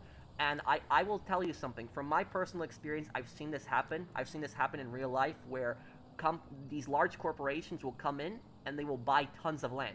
They will. They will buy tons of land, and they will basically lock the average home buyer out. And average home buyers cannot buy a house in that area. A lot of corporations do this. I've seen it happen. I remember that when I was trying to buy my second rental property like a couple years ago, I went on Zillow and I found this really nice house I liked, and it was only on for a day. I texted my real estate agent. I'm like, hey, can we go check out the house? And he's like, we can't. I'm like, why? And he's like, oh, a real estate company bought the house. I'm like, what? Already? The house was only up for a day. And then like there was another house that I liked up for a day. I texted my agent. He's like, oh, the house is already bought. A real estate company bought it. And then there was this one house that I saw. It was literally like 2 blocks away from my apartment, like literally 5 minutes of walking, and I really liked it, and it was only up for like a couple hours, and I told my real estate agent I want to get this house, this one right now, and we ended up getting it and got it before the company came in. But the crazy thing is that on that street where I bought that rental property, almost every single house is owned by a bunch of real estate companies, and I live in the upper Midwest, and so I live in a I guess you could call it a city, but it's nowhere near like the size of like where I'm originally from, the East Coast. Most people refer to it as a town here. And these large corporations have just bought up so many houses in like this single town. Like, it's just ridiculous. And I own those 2 rental properties. I just make passive income. It's just something I'm making on the side. I have never raised my tenants' rent, by the way. I've owned rental properties for 4 years, my first one for 4 years, and I've never raised my tenants' rent. Not once have I ever done that. So, like, I'm not part of the problem. I'm not some greedy guy that's, like, going around mass purchasing houses and just raising people's rent. I don't do stuff like that. But I've seen large corporations do it. I've seen it.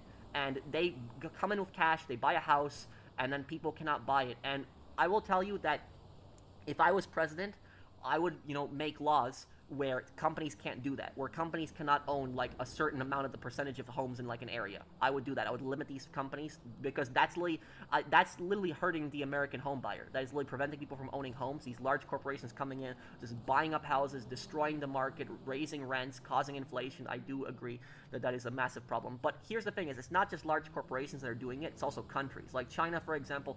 China has bought up tons of farmland. Now China doesn't really buy up the houses. That's large corporations, but China has also bought a lot of farmland around the country, and I personally think that it's stupid. I really think it's idiotic, because if I was like a real estate investor and I went to China and I said, I'm gonna buy up a ton of your farmland, like I'm gonna buy hundreds of acres of land in China, you know what the Chinese government would tell me? Get the F out. Like they would not allow that at all. If I went to Russia and I did the same thing, the Russian government would kick me out. But in our country, we let the Chinese government come in and we let them just basically buy up a ton of the farmland. It's stupid and idiotic. You know what I think I would do is I probably would pass like a law that says that when a house is on sale for the market, a large corporation cannot buy that house for like maybe like a week or 2 weeks. And if nobody purchases the house within like a week or 2 weeks, then the large corporation can purchase the house. And I might like cap it to like a certain amount. Like corporations can only own a certain percentage of homes in like an area, and that would at least take a breather off of that and prevent these large corporations from doing the stuff that they're doing. But yes, it is it is a massive problem, and something does need to be done about it. And we haven't had problems like this decades ago. We've always had large corporations buying houses, but never to like this point, like BlackRock and like these other companies. It is a massive issue, and it does need to be stopped. You've been talking about this for over an hour. I'm sorry. If people want me to stop talking about it, I will. I was just answering a question. But I will just say, I have experience with real estate. I've seen these large companies. I've seen what they do. I've seen them buy up houses. I know this is a problem. I've seen it in action. It's a massive problem. And here's the thing is, guys, I get harassed by these companies. These companies constantly harass me all the time.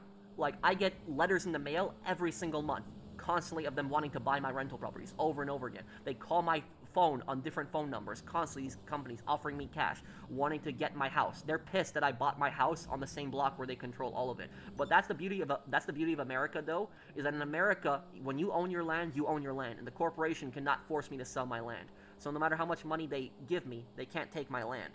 And so that's the thing about that, is that's the one thing I love about America, is that in America, private property is actually respected. Okay, let's see here. My home state, Kerala, elected the first democratic communist government in the 1950s. I actually know about that. That was in India, right? And the thing is that in India, I know that communists have gotten a lot of power. They have been elected. I know that in India, like the top communist politician, his name is actually Stalin. That's actually what he made his name. And the communist part of India is like the most least developed part of India. It's like the part of India that has literally like the worst economy, the worst inflation. And it just, I decided to start watching Mr. Spherical to try to avoid the GTA 6 stuff. Do you even learn history from Country Balls? Yeah, the Country Balls history, it's somewhat good. Sometimes it's a little bit more they could have explained to it, but yes, it is good too. These large corporations live in luxury mansions. Yes, Isaiah, they do. I will say that I appreciate you not supporting military occupation of other countries. However, I don't think you take this issue very seriously, which makes sense since you are not affected by it. I don't know how much more seriously I can take it. I've told you that I'm against it. So, literally, I don't know what else you want from me.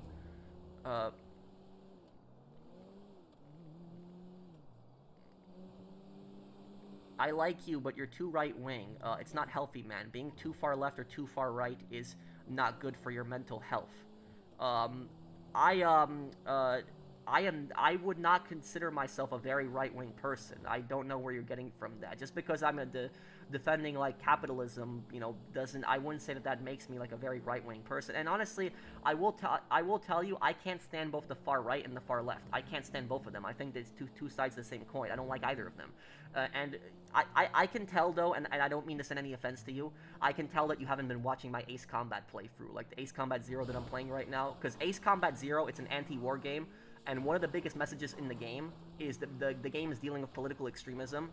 Like at the very start of the game, you're fighting the Balkans, and the Balkans are basically far right extremists. They're basically fascists who have like invaded several countries and are trying to take over other countries. At the very end of the game, you were actually fighting a far left faction, like a far left faction of like a bunch of soldiers that are really angry at their governments and blame these governments for starting these wars. And what they want to do is they want to like cause a nuclear apocalypse in order to abolish borders. Like they think borders are evil. So at the start of the game, you're fighting far right extremists. At the end of the game, you're fighting far left extremists. What the developers of Ace Combat are trying to say is they're trying to say that extremism sucks. That's basically what they're saying. They're saying that the far left and the far right are the exact same thing, that both of them are destructive. That's what the developers of Ace Combat were trying to say with Ace Combat Zero storyline, that it's really two sides of the same coin. But I talked a lot about that in my Ace Combat playthrough. I suggest you check that out. I talk a lot about that extremism. But that is that's that. I wouldn't. So you know, I'm not a very right-wing person. I would not say that. So no. That's not true. Like there's like you know, I am not a religious person. For example, I'm completely against religion being in government. I don't support religion in government. I support gay marriage. So I don't think that this makes me like a completely like right-wing person. I'm not a left-wing person definitely, but I wouldn't say that I'm like some crazy right-wing person. No, I'm more of a libertarian. That's what I don't like government intervention in the economy. I support smaller government, lower taxes, gun rights. That's, you know, my view on it. So that's my views are just all over the place. I don't have like a core central view, but that's Are you allowed to criticize Israel in the United States? Yeah, you are. But the thing I will say about that is that in the United States, there are like 20 or so states that have these ridiculous laws where if you criticize the government of Israel and the state government finds out about that, they're not going to arrest you or give you a ticket or anything like that. But what they're going to do is they're not going to do business with you. So like this, so like if you own like a construction company, for example, right, and you like live in one of those 20 states that has those, you know, Israel speech laws, if you criticize the government of Israel, that state government will not do business with you. So if you have like a construction project doing business with the state, they'll cut all contact with you. So like that is like a law that's exists. It's like 20 or so states that have that law. It's a stupid law. I think it violates the First Amendment. I think it's stupid. The government shouldn't really care what, you know, somebody's viewpoint is. So I will agree it is a stupid law, and it should not exist. It's a dumb thing.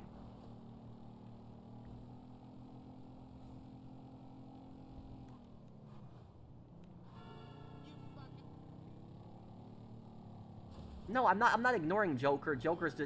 I see Joker's comment now. Pro, favorite pizza? My favorite pizza, probably pepperoni. Yeah, probably pepperoni. Always had that since I was a kid. Probably that one's the one I eat the most.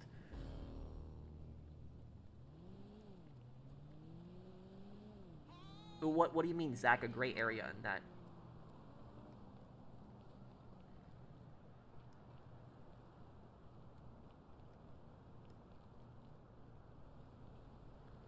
Well, West Bengal is controlled by TMC, I know that, and TMC is very corrupt. Like, TMC has been involved in a lot of corruption. Yeah, I know Mamata is the leader of TMC, and in TMC they did some pretty bad things in that. The government tried to cover up, like there was a nurse that got raped in West Bengal, and the government in West Bengal tried to cover up the whole thing when there was protests going on. I didn't ignore super chats. I'm sorry. What about being politically independent? Well, I think that every single person should be as politically independent as they can. Thank you. Never killed anyone. Did I miss your comment? Did I miss anybody else's super chat? I'm sorry if I did. When I start talking, I talk too much, so I apologize for that. So I'm sorry about that. Do you consider yourself a polymath? You seem to know a lot. What's a polymath? It's the first time I'm hearing that word.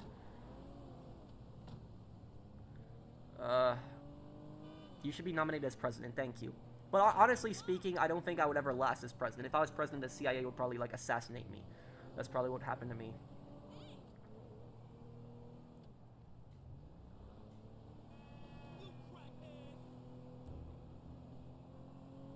Thank you, King Email, for subscribing. I missed like 4 super chats. Let me look. I'm sorry. My bad. I'll take responsibility. I'm sorry. Let me look here. Whose super chats did I miss? I gotta go into my YouTube menu because I can't scroll all the way back. So I gotta check the super chats individually here. Let's see. Who did I miss here? Let's see here. Thank you, Bunny, Isaiah. Oh, Firestorm. I missed your comment, Firestorm. Sorry. The $10 super chat earlier. communism is a system made by losers who think they can tell people how to live. They lost, so they snuck in the schools to brainwash the kids, and now the young folk think the losers were right. Yeah. I think that communism is a disastrous system, and I think that schools should do a better job of educating kids on the suffering that has gone on in communist countries.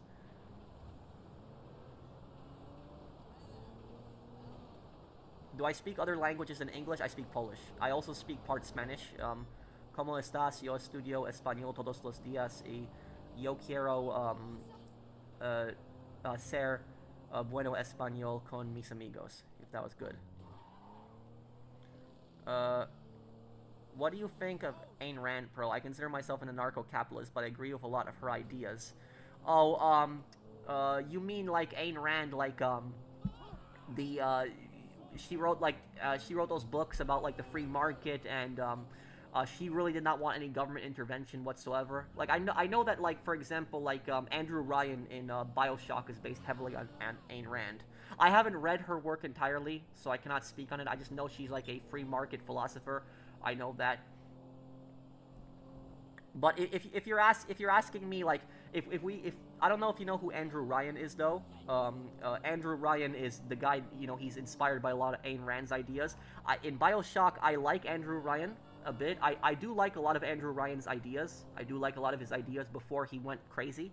I do think he had a lot of good ideas on how he wanted to build Rapture, like build a city without, like, government control, and, like, people, like, are able to keep all their money, no taxes. Generally, he has, like, a libertarian utopia to his, like, idea. But unfortunately, a lot of it went bad in BioShock. Like, the Atom turned people into slicers. The Fontaine brought in the mafia, and then Ryan went back on his ideals. He went crazy. He started arresting people.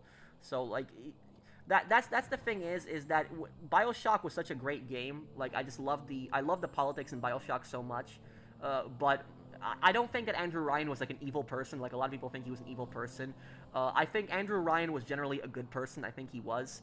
But I think that he went too extreme over time. He went back on a lot of his ideas. I do think he meant well at the first. He did want to create a city where people could actually live good lives. But it was just, like, a lot of it didn't work out in the end. If you look at, like, Sophia Lamb in BioShock 2, I think she was actually evil. I don't think Ryan was evil. I think Ryan was more bad, but, like, Lamb, I think, was actually evil. Unpopular opinion, Trevor Phillips is so overrated as a protagonist. He's edgy and different, sure, which is why fans glaze over him. Don't come at me. Well, I will tell you something. One thing I never could stand about Trevor is how Trevor killed Johnny. I could really never get over that, Sweet Pumpkin. And I was never that big of a fan of Trevor, honestly. What is my favorite book? Animal Farm. Yeah, Animal Farm is probably my favorite book.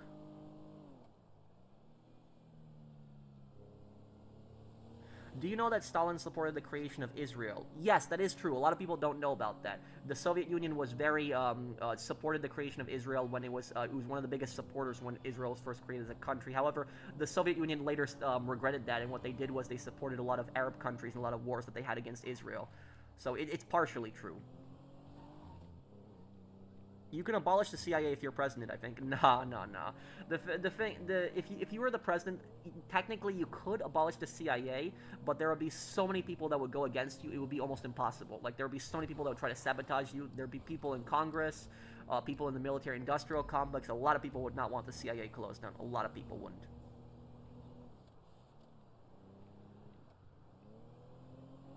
Goodbye, Pro. I'm gonna soon run away from home. Too much things has happened in the last 4 years. It's too much. I hope to see your streams one day. I mean, don't do that, Liberty City Police Department. I hope everything is okay with you. I don't know if communism brought it, but what about work unions? That's a good thing, right? Yeah, I will. When it comes to unions, I think unions can be a good and a bad thing. I think they have more of a positive view than a negative view. But when it comes to the communism, and I hate bringing up the communism again because I know we talked about it for so long, but the ironic thing is that in communist countries, you are actually not allowed to form a union. A lot of people don't know that, and that's what's so ironic about that. Communists constantly talk about how workers should have the right to form a union, but in communist countries, forming a union is actually illegal. A lot of people don't know that. You can't form a union in communist countries. And what the communist governments say is they say, oh, you don't need a union because we are your union government. We represent you. Oh, is that really true? You gotta trust the government to, be your union. So if you tried to form a union in any communist country like the Soviet Union, Cuba, North Korea, you get arrested for that. That was not allowed. So, and not only that, you also are not allowed to actually strike in communist countries. You can't. So that's what's so ironic about communist countries. Communists talk about, we're all for the workers, we support workers' rights, we're for the working class. But here's the thing is, if you are working in a factory, if you worked in a factory in the Soviet Union, right, and your boss, your supervisor was overworking you in the Soviet Union, and was not giving you a break, and the factory was unsafe, there was unsafe working conditions, if you just walked out, if you just basically said, that's it, we're going on strike, if you all walked out, you get arrested for that. Strikes were illegal in the Soviet Union. You were not allowed to do that. In America, you could strike. You could walk out. You could say, you know what, F this, and just walk out.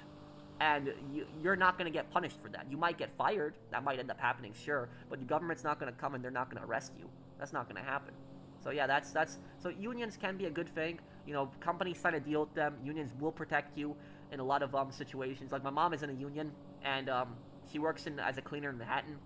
If she wasn't in that union, she probably would have been taken advantage of by her company, definitely.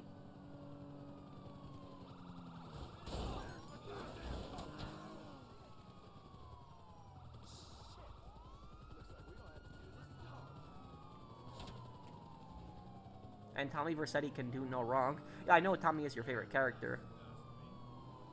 No, Liberty City, don't talk like that, dude. I hope everything's okay. Have I played Project Wingman? No, but I know the game. I know it was inspired by Ace Combat. I mean, getting fired is like losing your entire livelihood. Maybe, but you don't lose your freedom.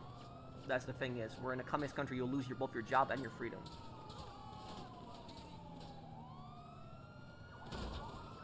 Andrew Ryan didn't want morality in society and no ethics when it comes to science and rapture. Is that a bad thing and a recipe for disaster? It can be. That's what Adam did. Like, Adam was just like a complete disaster. Like, Adam destroyed rapture. It caused so many problems, it did.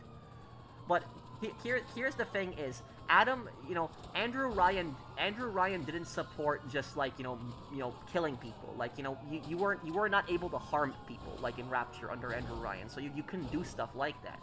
But what Andrew Ryan did not support any kind of regulation when it came to experiments in science and stuff like that. So while people weren't allowed to be murdered and stuff like that, there was some science experiments in Rapture that just got completely out of control and did some pretty immoral and really nasty things.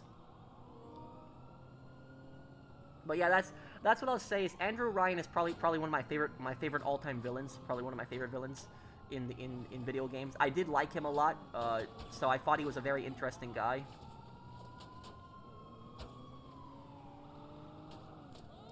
Damn, these cops are just so annoying today.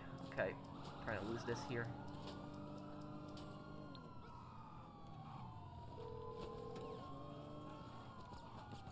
Why, hello, how you doing? Oh, there we go, finally, okay. No problem. I'll get him off your back. I don't know why I had 5 stars out of all of it. It's such a... Lincoln's father, I think, was Italian in Mafia 3.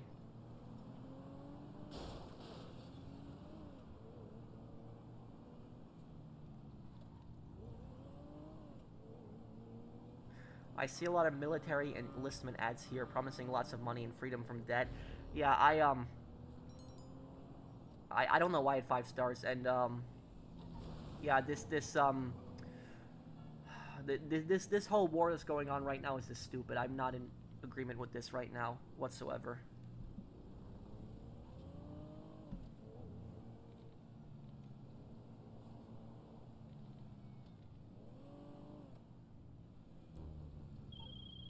No, I haven't, Mason.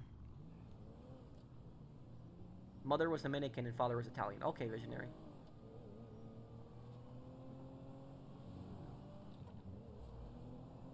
Have I seen 1984? No, I actually surprisingly have never seen the movie. I know it's based on the book, but I should watch the movie.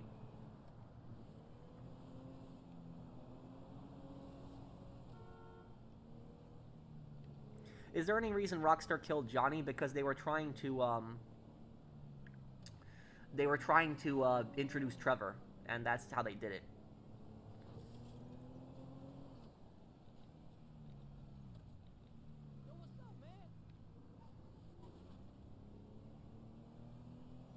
Do I see the war in Iran lasting close to a year or even more?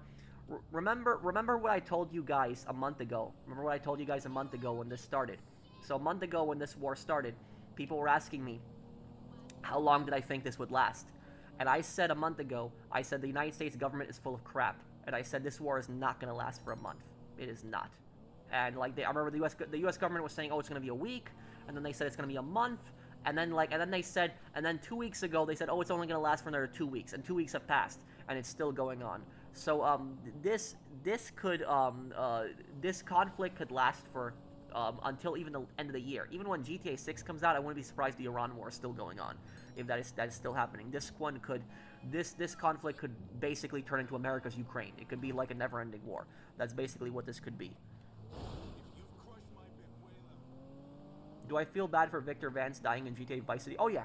Yeah, I mean, when we first played Vice City, we didn't really care that much, but when we played Vice City Stories, you know, they took like a side character and they created such a big story around him.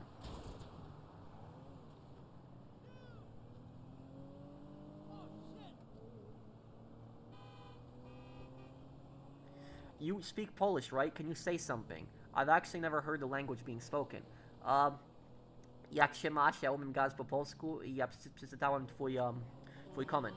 So I said, how are you doing? I can speak Polish and I just read your comment.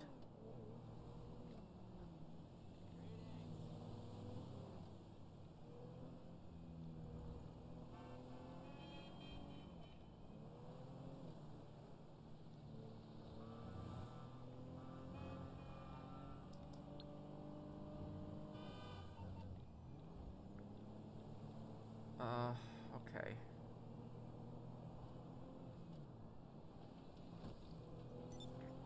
Let's go help him out here. What's going on, Trix? Jak się masz? Ja przeczytałem twój comment. Good based. Yeah, how are you? I read your comment. That's what that says. Can I speak Spanish for a bit? Let me think about what to say. Yo aprendo español. Mi español es muy malo.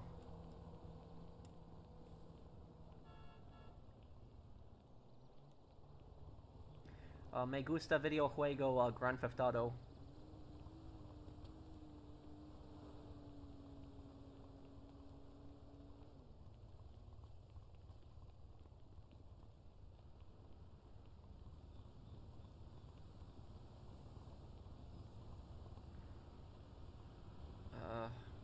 You need business to sell? No, I don't need to sell anything. Thank you, never killed anyone.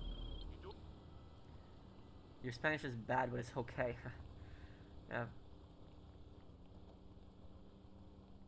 Can I conduct an investigation on my own? I mean, not really. I mean, I'm not a cop. I understand a lot of stuff that goes on with investigations, sure, but...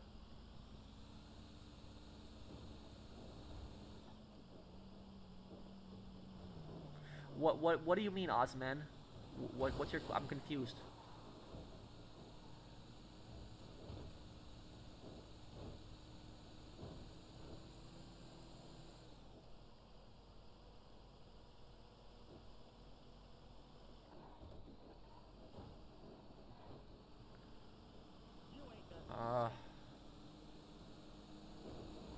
Do I think anything is going to happen on the 14th? They're probably going to release... The hackers are going to release some files. Rockstar is not going to give in to that.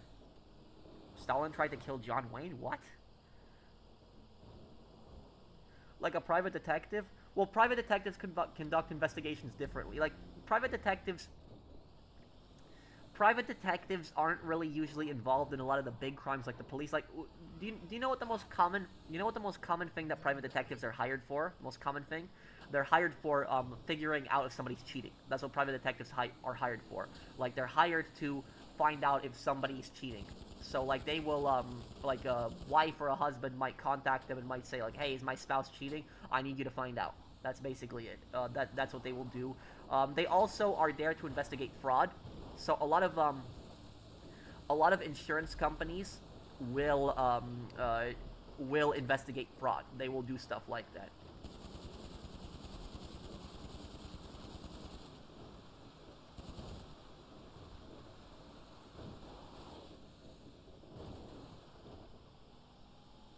the Rockstar League is already on the dark web for sale. That I didn't hear. Never knew they could investigate cheating. Well, there's nothing that says that they can't. You know, they can't trespass, obviously. But in most places though, like for example, if a private detective follows like a woman that he's hired to, and he follows her and he watches her go into a restaurant and like meet a guy and kiss him and then have dinner at a restaurant and he takes a bunch of pictures. In most places, that's not illegal. In most places, they need to have some kind of private investigator license. So like most states require some kind of license to be a private investigator. But that's usually what they will do. They'll do stuff like that. So you know, there are people that I know are willing to do stuff like that. But like I said, it's a bit creepy. It's a bit weird. Like, you know, doing stuff like that. Like, I don't think I could picture myself doing something like that, like following somebody and seeing if they're cheating. I can't do something like that. It would creep me out too much. So no, I don't think I could do something like that.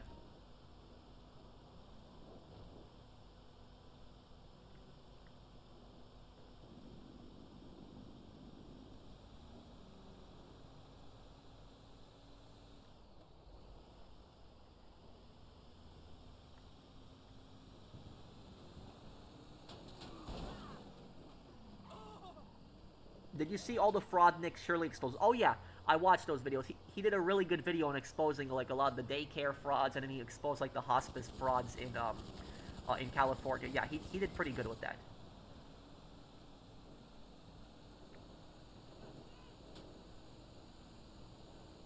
Well, it really depends on the state. In some places, private investigators are not allowed to do that. They're not allowed to like follow somebody and stuff like that. But it really depends on the state. It depends on the laws.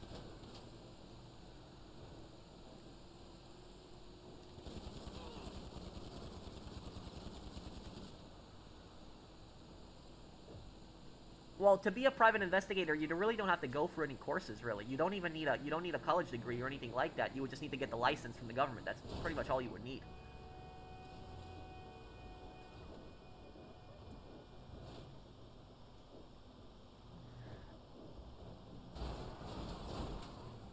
Did you grow up with conservative parents? Um, my my dad my dad was more of a right-wing person. My mom is pretty neutral. She doesn't like really talk about politics much. She tends to stay away from that. But both of my parents never pushed any kind of political agenda on me. So like my dad never told me how to think or what to vote for or what to view or any of that stuff. So neither of my parents really told me to how to vote or what to believe or stuff like that. I have also a lot of my family members have a very different religious views. So like I come from a very diverse family. My like for example, like most of my father's family are Muslim. So a lot of his family in Poland are Muslim, and if you're what a lot of people get confused about that when I tell them that my father's family are Muslim and they're Polish, but that's because my father is a Polish Tatar, so they're a Central Asian group that actually have lived in Poland for hundreds of years, and they're mostly an Islamic people. But I also have a lot of my family members that are atheists, and a lot of my family members are also Catholics. And then my aunt, she was Jewish, but then she's now an atheist. So that's so like there's just so many different religions that are in my family. It was just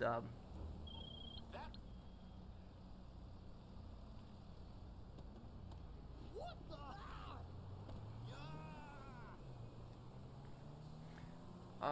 let's see here. Johnny never died. If you go back, he still has that reticule that he's down but not out. He's going to come back in GTA 6 with heavy brain damage like a Hector character. What? You gotta be joking on that. That's gotta be a troll comment. That's funny though. Thank you, October, for the super chat. That's that's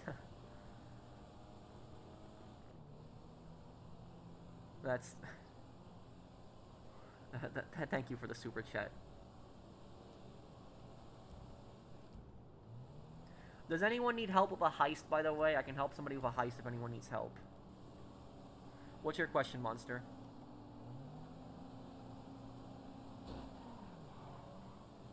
What kind of skills should private investigators have?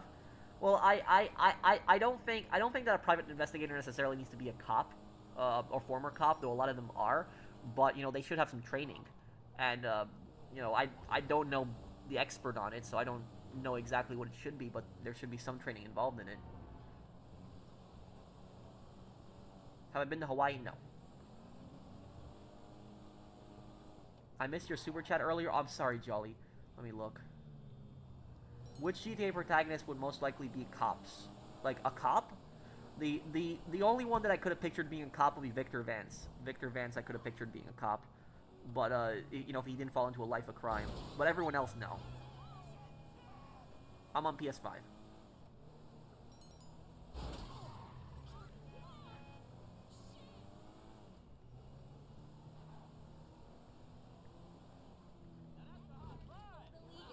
Well, I will tell you this. I don't know if I ever want kids, but if I ever do have kids, I will tell you this. I would never push a political agenda on them, ever. Like, I would never tell them how to think or anything like that. The only time I would get involved, the only time I would consider getting involved in my kids' politics if I had kids, is if they had some form of extremism. Like, if my kids turned out to be like communists or supporting some neo-Nazi garbage, I would not tolerate that at all. So if it was some like far left or far right extremism, I would not tolerate that at all. But if it was, but regardless of what their, if it was just some regular left or right wing views, I really wouldn't care, or even center views. But if it was some, far right or far left garbage, then I would get pretty pissed. You kind of resemble a Tatar. Well, maybe. The thing is, when I tell people most of the time that I'm a Tatar, they tell me that I don't look like a Tatar. People tell me that I look white, but I'm technically am a Tatar, so that is it. I'm technically part Central Asian, so that was it. But I guess I have more of my mom's features because my mom is Slavic, my father is a Tatar, so I guess I look a bit more like my mom.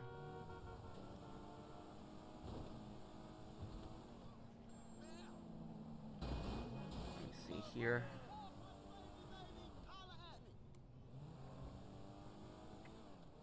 No, I'm serious. It's been a huge running theory and a real thing in the game after the cutscene go back. I know what you're talking about, that you can shoot Johnny's body, and then after you shoot his body, it has like that little, white screen puffy effect where he's dead after that. I know what you're talking about, but that I don't think that's really anything. I think that's just... I don't think it really means anything, though, October. I think it was just Rockstar just messed up with that mission.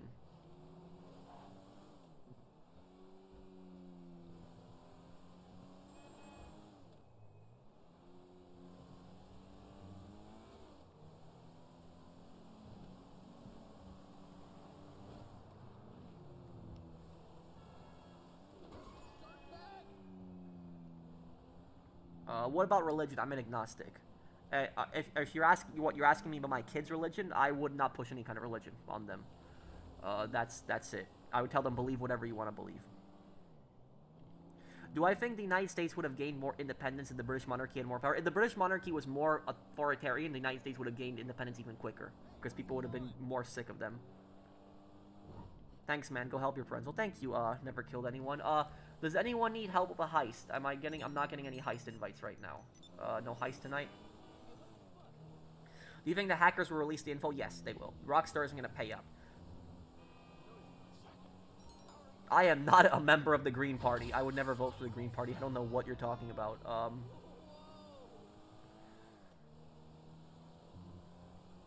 Have I watched Chris Hansen's shows? Yeah, I used to watch his shows when I was a kid, and I did watch I also watched his videos where he exposed scammers. So there was like several, TV shows where he also went after scammers. Those are also pretty good.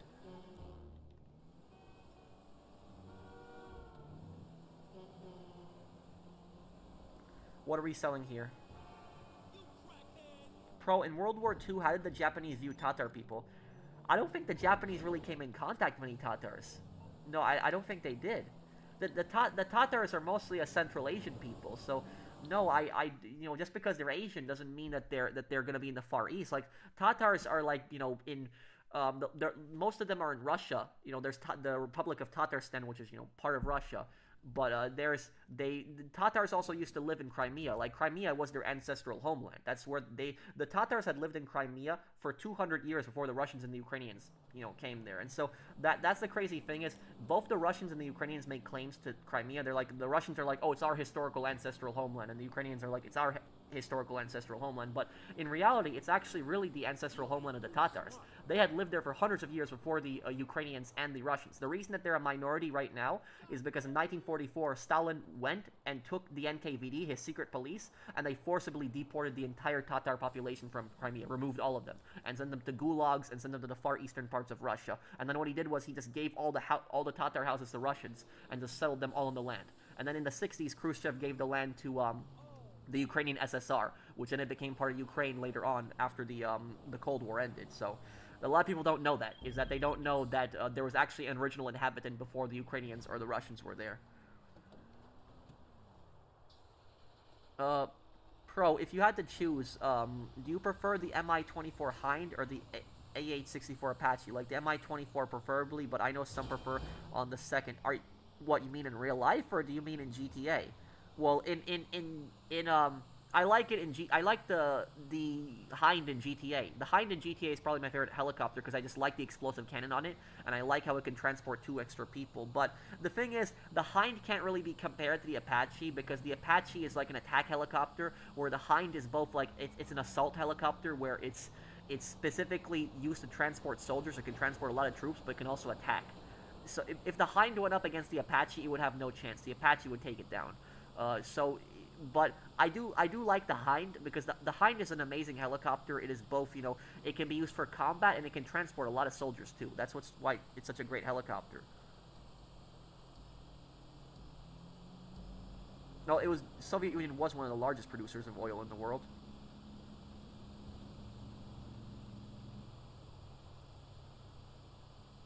No, I've never watched Starship Troopers, Zach. Next week, 420 update. Love watching your videos. So thank you, Kenneth. It's gonna be 13, 14. So yeah, it's the next Tuesday. It's gonna be the 21st. Rockstar's probably gonna have some event with the weed business. Is probably what they'll have.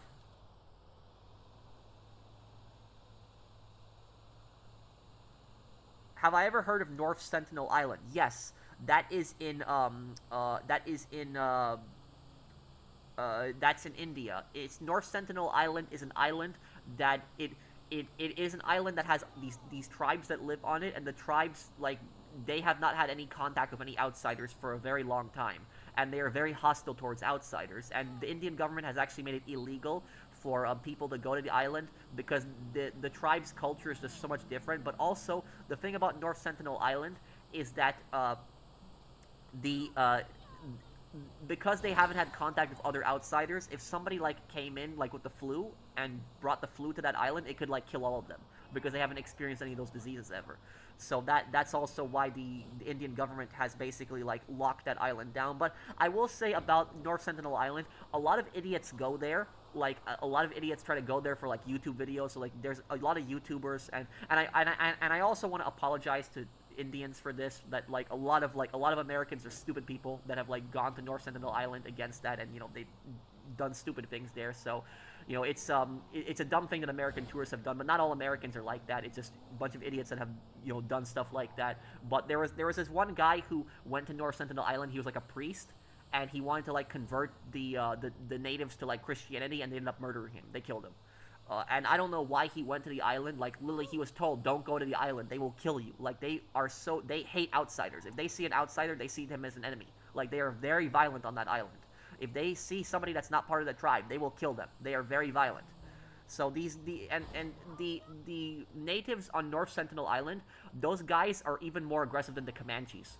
Like, the Comanches were largely considered the most aggressive Native American tribe in America. Like, they were the most warmongering tribe. But the natives on North Sentinel Island are even more aggressive than them. So that is, so I don't know why that priest thought that it was a good idea going there. I'm not saying he deserved to die or anything like that, but it was a stupid. I don't know why he went to, like, an island that has, like, a bunch of, like, very hostile natives on it, and he thought that he was going to convert them to Christianity. It was a disaster waiting to happen. It was a stupid.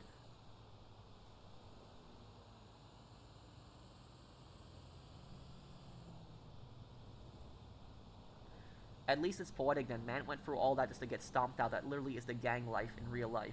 What, you mean what happened with Johnny? Comanche literally means enemy in the Ute language. Yes, Comanche does mean enemy, yes.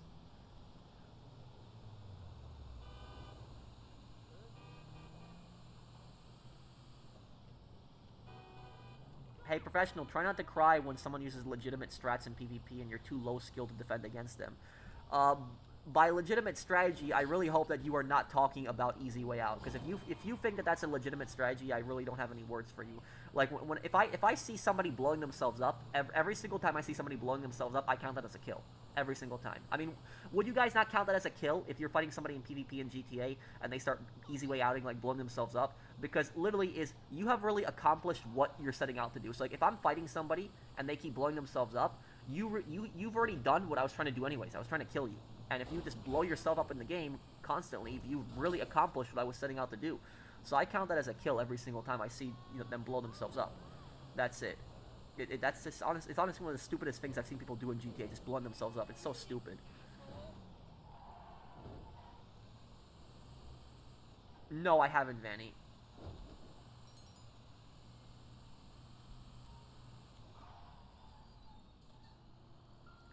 One country from the former Yugoslavia to visit in present day, what would it be? Serbia, Croatia. Yeah, oh, I know about that. The streamer went to the island with a can of Coke. What an idiot.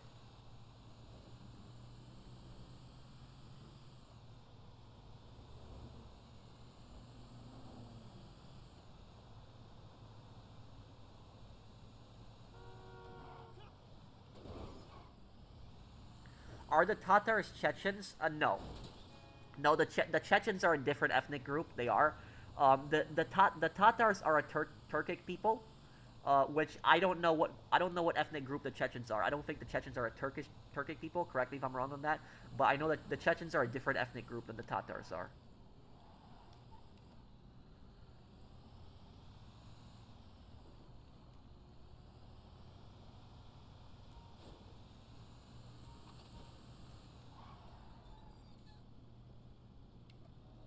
Oh, there's still one more? Okay.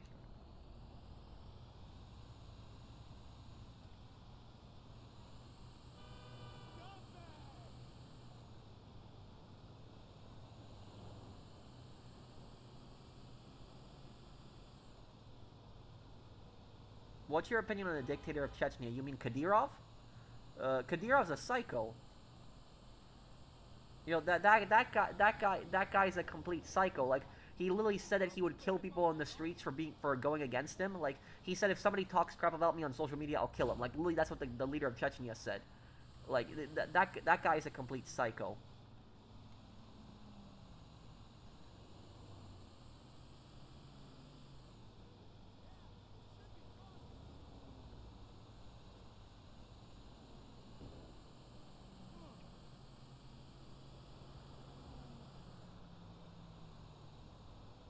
I mean, I wouldn't say that entirely visionary, because if there isn't rules within the family, no one is going to follow it in there, too.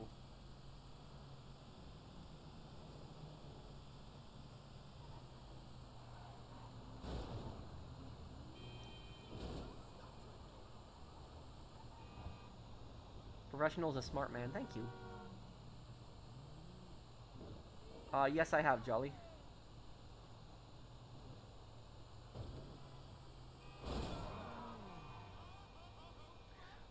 What do you mean, Ken Rock?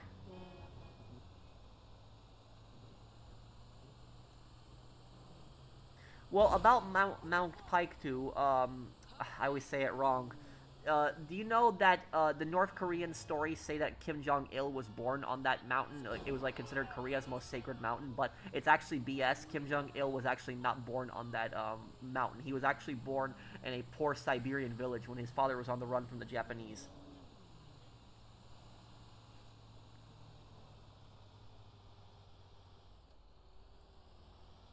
Oh, I'll definitely do a playthrough of Ace Combat 8. What country is Fevs based on? What you mean when they say Wings of Fevs, or Thieves in Ace Combat 8? Thieves is not a country; it's just the name of the title of the game. The main country that the bad guy country in Ace Combat 8 is going to be Satoa. Satoa is a brand new country.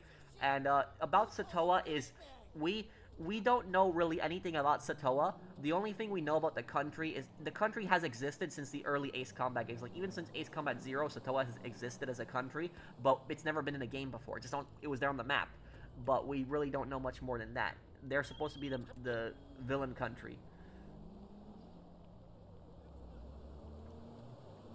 I couldn't wish for anything else.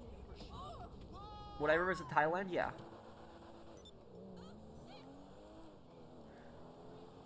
Pal, I've heard of them before, Kenrock.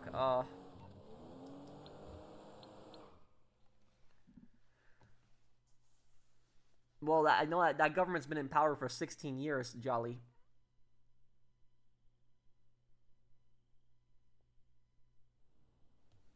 And they lost the election pretty badly recently.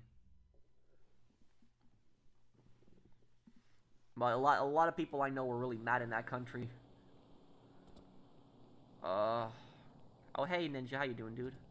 Have I ever considered multi-streaming? What's that?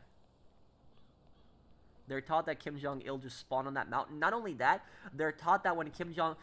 And guys, you're not going to believe me. So, like, there's this mountain in Korea called Mount Paektu, which is a sacred mountain in Korea. In North Korean propaganda, they're taught that when Kim Jong-il was born on top of the mountain, that the seasons changed from winter to spring and double rainbows appeared. Like, I'm not making this up. That's actually what the North Korean propaganda says. That when he was born, that it went from winter to spring, the temperature turned warm, all the snow melted, and 2 double rainbows, came up.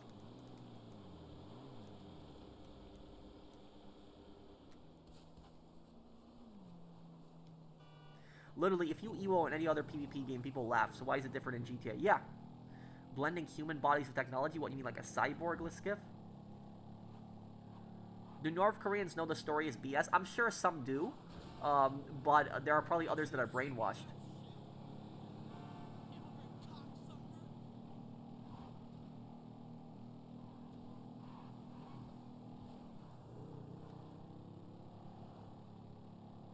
Is there a chance that Putin's successor can be Victor Bout, Merchant of Death? Was it a mistake to release him from the U.S. jail? Let me answer the second part of your question first. Was it a mistake to release him from jail? 100%. That guy was the Merchant of Death. If you ever seen a movie Lord of War, that's who Yuri Orlov is based on. Is that that guy was responsible for so many atrocities in other countries. That guy had armed the dictator of Liberia. I'm trying to remember the name of the dictator of Liberia, but he had armed him, and that guy had done some unspeakable terrors. He also armed FARC, which was a communist terrorist group in Colombia. But could Victor Bout become the leader of Russia? No.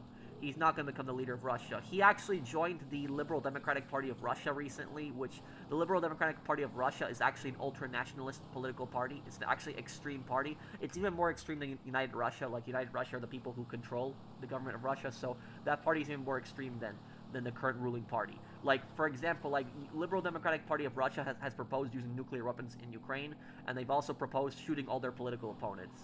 So,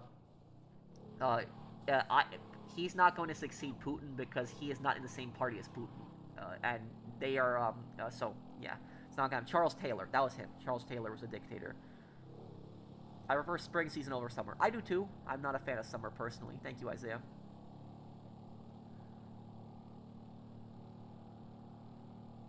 Yeah, and I still can't believe that happened. The U.S. government traded the most dangerous arms dealer in the world, a guy who had armed so many dictators, terrorist organizations, responsible for thousands of deaths. And this was not just a guy selling AK-47s. He was selling attack helicopters, surface-to-air missile launchers. When they arrested Victor Bout, the people that when he got arrested, they were pretending to be FARC agents. So, like, the DEA were pretending to be FARC members. FARC is a communist terrorist group in Colombia, and they tried to purchase surface-to-air missile launchers from him. And they told him, we want to shoot down American planes, and then they put in an order for sniper rifles, and one of the guys said that we want to blow off the heads of Americans. And Victor Bout's reaction to that was say good, you're going to use them to kill Americans, the Americans are after me too. That's what he said. So he was going to sell those weapons to them. So this guy was responsible for thousands of deaths, arming different terrorist groups, dictators, and meanwhile, the United States government traded him. They released him from prison for a girl caught in Russia with weed. I'm not making it up. Like a basketball player that was arrested in Russia possessing marijuana, like they traded her for him. Like that is something that like you see on like an Onion video. It like honestly sounds like an Onion video because it's how stupid it's such a dumb thing. It's just so stupid. I still can't believe that's real. Like I just cannot fathom that that's real because it's how stupid that situation is.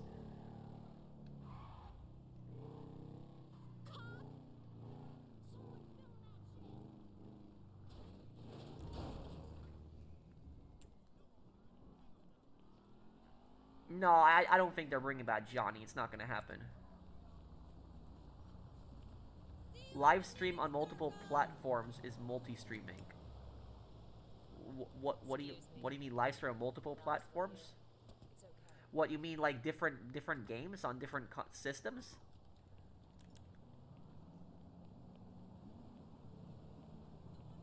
Someone needs to AI to edit the Lord of War ending where Nicolas Cage is released for the basketball girl. Oh, that I would actually watch that. That'd be funny.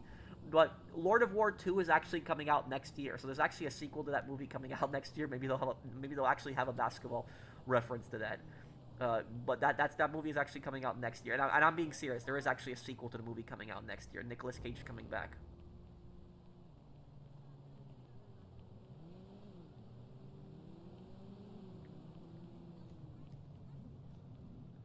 Pro, speaking of North Korea, you should check out their AK-74 copy, Type 88, that have a huge helical magazine that look like a PP-19. What? Let me see this. I'm gonna Google this gun right now. Thank you, Jolly, for the super chat. Type 88, North Korean AK-74. Let me see, what the hell is...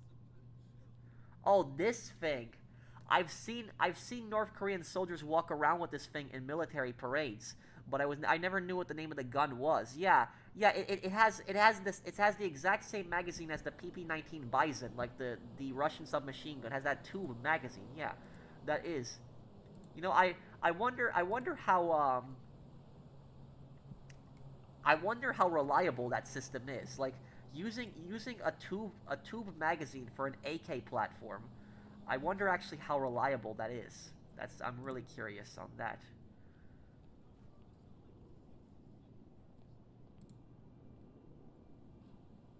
That is, yeah. Well, Paul was a complete psycho, yeah. Why do North Koreans think they're nuclear gods? I mean, do they say they are Poseidons? I mean, North Korea is religious or atheist or well, North Korea, it has no state religion. It officially declares itself as an atheist country, but it's the way they talk about their leaders like a god. Streaming on YouTube and Twitch at the same time. Oh no, I probably wouldn't. It would be too much for me to do at the same time too. So probably not. I'd probably just stream on one thing, YouTube. Does the war in Iran scare you? Oh, of course, yeah. Definitely. I'm pretty scared about that too, yeah. What is an Onion video? Is it a YouTuber? Onion are basically like a satirical news parody site. Like, they make fake news stories. It's not real, but it's like a joke. It's called Juche. Yeah, that's their ideology. We'll probably do it another time if that's okay, James. Let me just see here. Well, Tony doesn't have the resources to have that many guys, too. That's kind of nanotechnology, computer chips and humans to enhance their abilities and skills. I would never want something like that. I never want a chip put in my brain. No, no.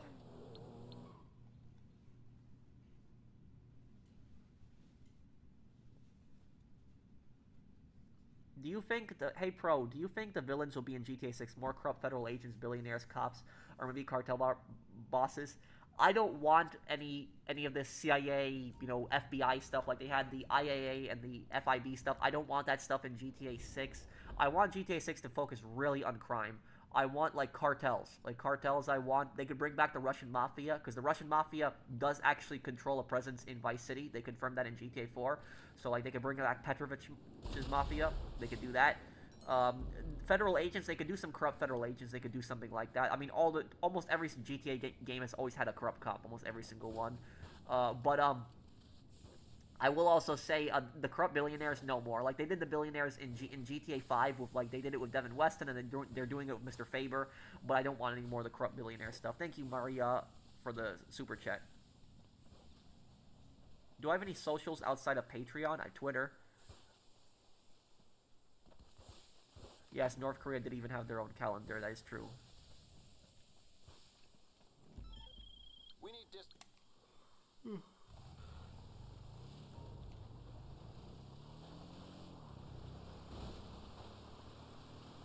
What's that, Jack? How do you balance in a setting like Vice City? How do you balance introducing new characters while respecting fan favorites from previous games? Well, they're not gonna have any old characters from the GTA games because it's in the HD universe. You know, they're gonna have Phil Cassidy, but Phil Cassidy is just a reboot. That's what Phil Cassidy is gonna be. I'm probably gonna go here first. No, I've never heard of the... Or do you mean the Kursk disaster? Is that what you're talking about, Assassin Wolf?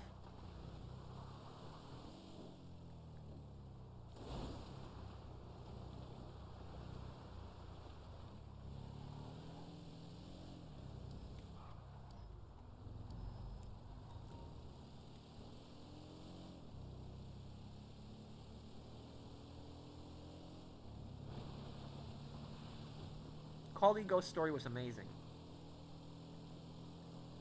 He was okay in some things, and other things he messed up in NBA. He was way better than he was way better than Johnson though.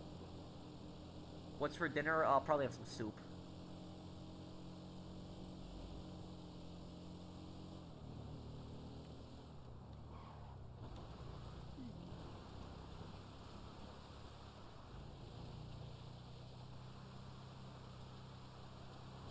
Thank you, Christine.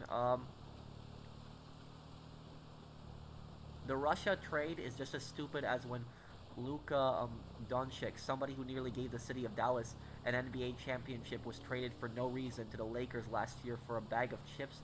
Now he actually might get his first MVP. Wait, what?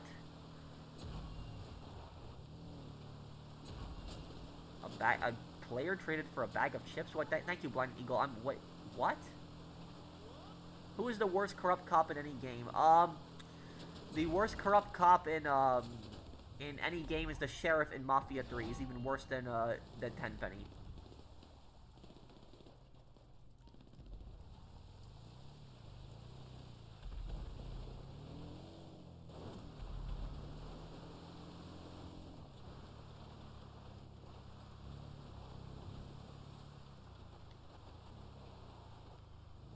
What about it, Hunter?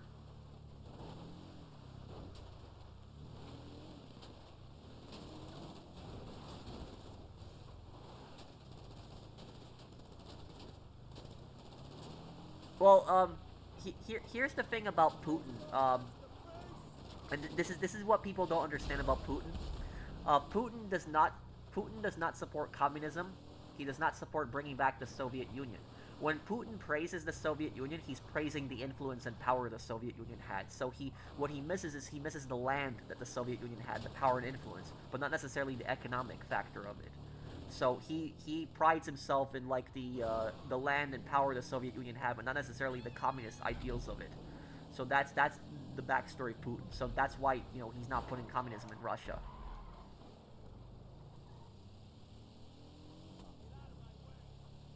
Have I seen the movie Charlie Wilson's War from 2007? Yes, I actually had put part of it into a in my Black Ops 2 videos. When we did Afghanistan part, I talked about it.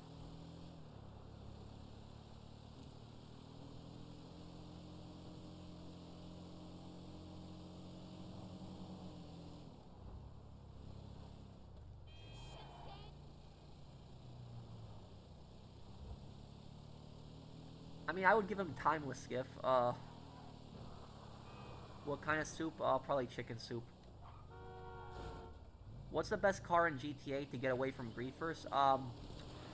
Probably the Night Shark, because the Night Shark is a pretty armored vehicle and it's pretty fast. It can take a lot of missiles.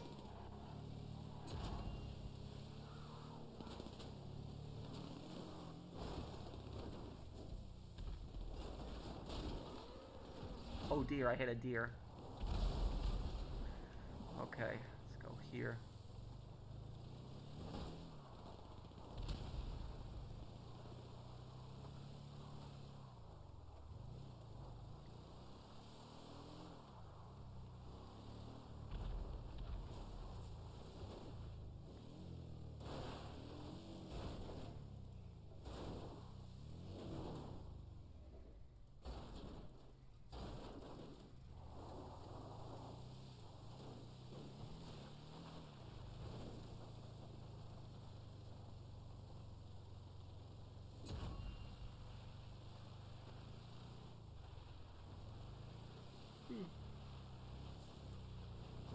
Oh, that's actually a Trevor line. Trevor says, oh dear, I hit a deer. That's what he says, so I just used his line there.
Why did Benedict Arnold betray the U.S.? Because he was a greedy, selfish scumbag.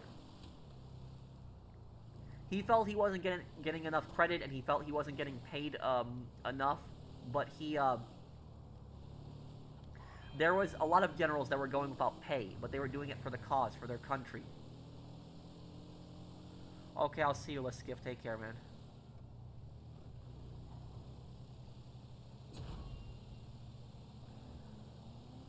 I did Death Storm on Sniper Elite. They were very difficult. Could the Soviet-Afghan War be the USSR's Vietnam? Yeah, it was in a way.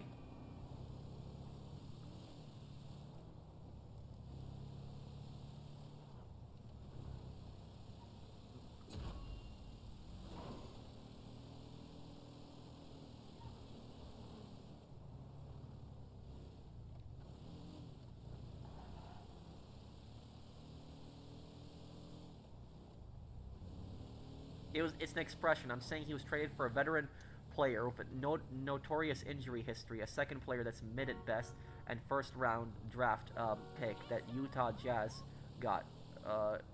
3 teams. Oh, okay. Are you a Slav? I'm technically a Slav. I am. My mom is My mom is Polish Slavic. My father's a Tatar, so I guess I am 50% Tatar and 50% Slavic. Yes, they probably would, Generals. Alert.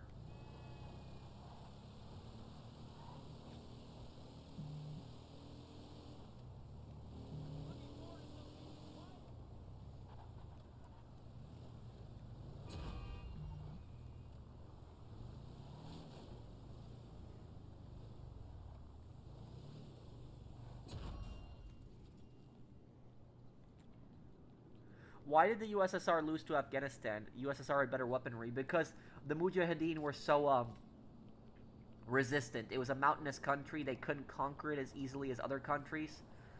The resistance was just so fierce. Can I understand Bosnian? No, I can't. I'm sure there's some words I might be able to understand because there's a lot of similar words between Slavic languages, but no, I wouldn't be able to understand Bosnian if someone talked to me in Bosnian.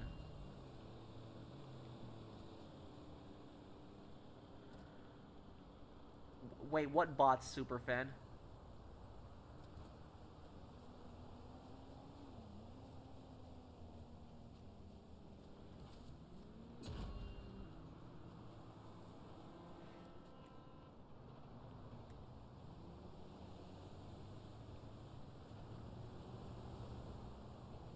I don't know, Brad. Do more streams about the mask on, bro. Well, thank you. I do them on my Red Dead streams, and I'm gonna do a stream this Wednesday. We'll play Yakuza Kiwami, so that'll be without the mask too.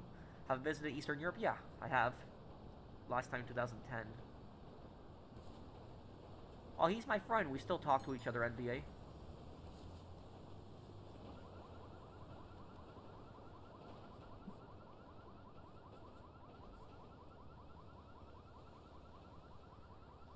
No, I haven't, Mason.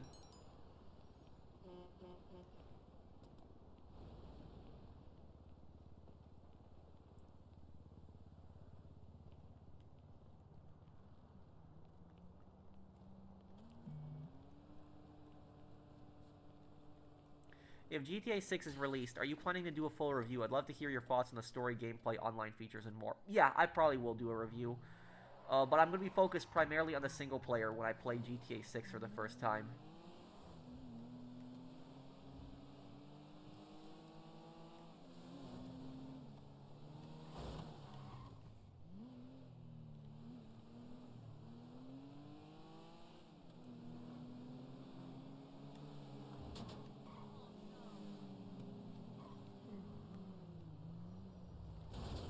I could try to play Homefront later this year. I like Homefront. It was a great game.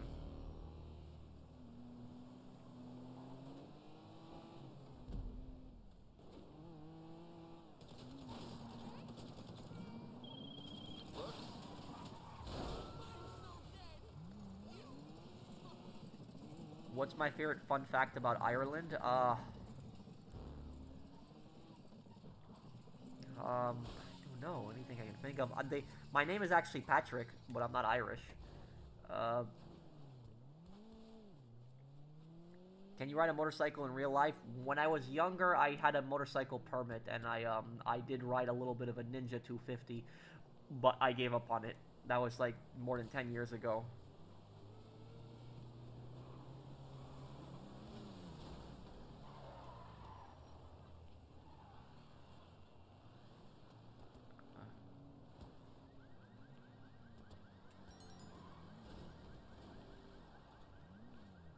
So most of the characters are probably gonna be new people in GTA 6. That's probably what they'll be. You're saying they respect old characters? Probably like Phil Cassidy they'll have, but they're not really gonna have any older characters besides that though, dude.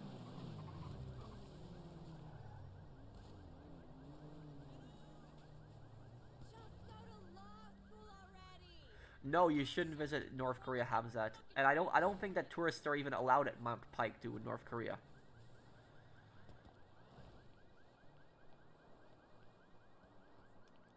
Thoughts on the New Yorkers who film themselves running from cops? They're a bunch of idiots. Am I playing on Fidelity? That's a good question. I actually might have been the entire time. Yes, I actually have been playing on Fidelity. I just realized it, yeah.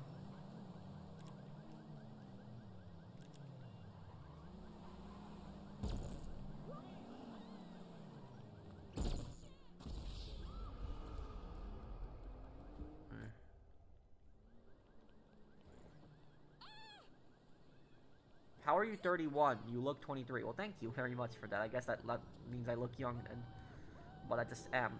If you want to know my secret to eternal youth, my secret to eternal youth is this: I don't smoke any cigarettes. I don't smoke anything else. I don't drink soda. I haven't drank soda in years. I don't. I almost never drink. When I do drink, it might be like once a month, like a glass of red wine. But other than that, I don't, and that's about it. That's it. You do wonders for you when you don't drink and you don't drink soda. That's that. You don't smoke. I watch your SOCOM videos, and my question is it unrealistic for Navy SEALs to team up with Spetsnaz operatives? Not necessarily. If they're doing some kind of operation together, especially something of national security, might not be necessarily unheard of. Today, it will probably be almost very difficult. They wouldn't work together at all, but maybe in the past they could have. And Irma, the thing about that, I'll be doing SOCOM 3 very soon this month. So that's the thing. You'll see that coming up.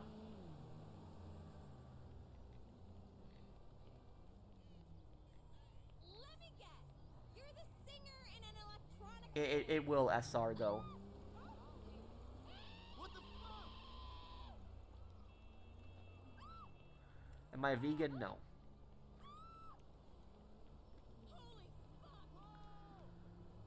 Okay, so I guess I'll be going here, guys. I know we didn't do a heist today, but we'll do it next one. We'll do our next stream on Wednesday. We'll do Yakuza Kiwami. I'm just a bit hungry here, haven't had dinner, and then I'm probably gonna have something to eat and then go to sleep. So I'll still stick around and answer a few questions for another minute or two. If there's anything you want to ask me before I go, I'll answer your questions. Anything you guys want to ask me before I go here? Was it hard to give up soda? Not really, no. Because I never really drank much soda.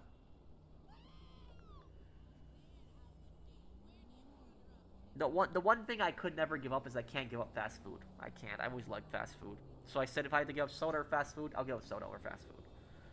How are you doing? Aside from all the chaos around the world and hot as hell in my hometown and celebrating, happy Thai New Year. I heard SOCOM 3 there. Yep, SOCOM 3 is coming up. And Patrick, you have good memory.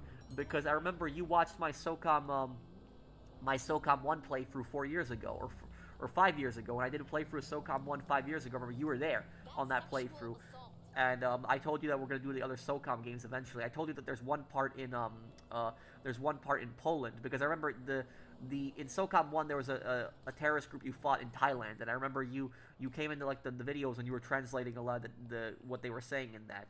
But in SOCOM 3, there's also a part in Poland. There's this terrorist group you fight in Poland, and I'll translate a lot of that when I play through it too. Thinking about accessorizing more. Okay? Yeah, what I'm probably gonna do when I review GTA 6, what I'll probably do is I'll probably do a separate review for the multiplayer and also for the single player. You're the GOAT. You deserve more subscribers. Thank you, Kendrick. So if anybody here is new to the channel, subscribe to me if you enjoy the content. It does help me out a lot. I might give Samson a try, but right now I'm busy with a lot of other games that I have to wrap up. No, that's never gonna happen, Vanny. They don't have the resources for that. Well, I guess I'll be going here, guys. Thank you guys for hanging out with me. I hope that you guys all have a great Sunday night. Take care, everyone, and have a wonderful day, guys. Thank you guys for hanging out with me. See you guys.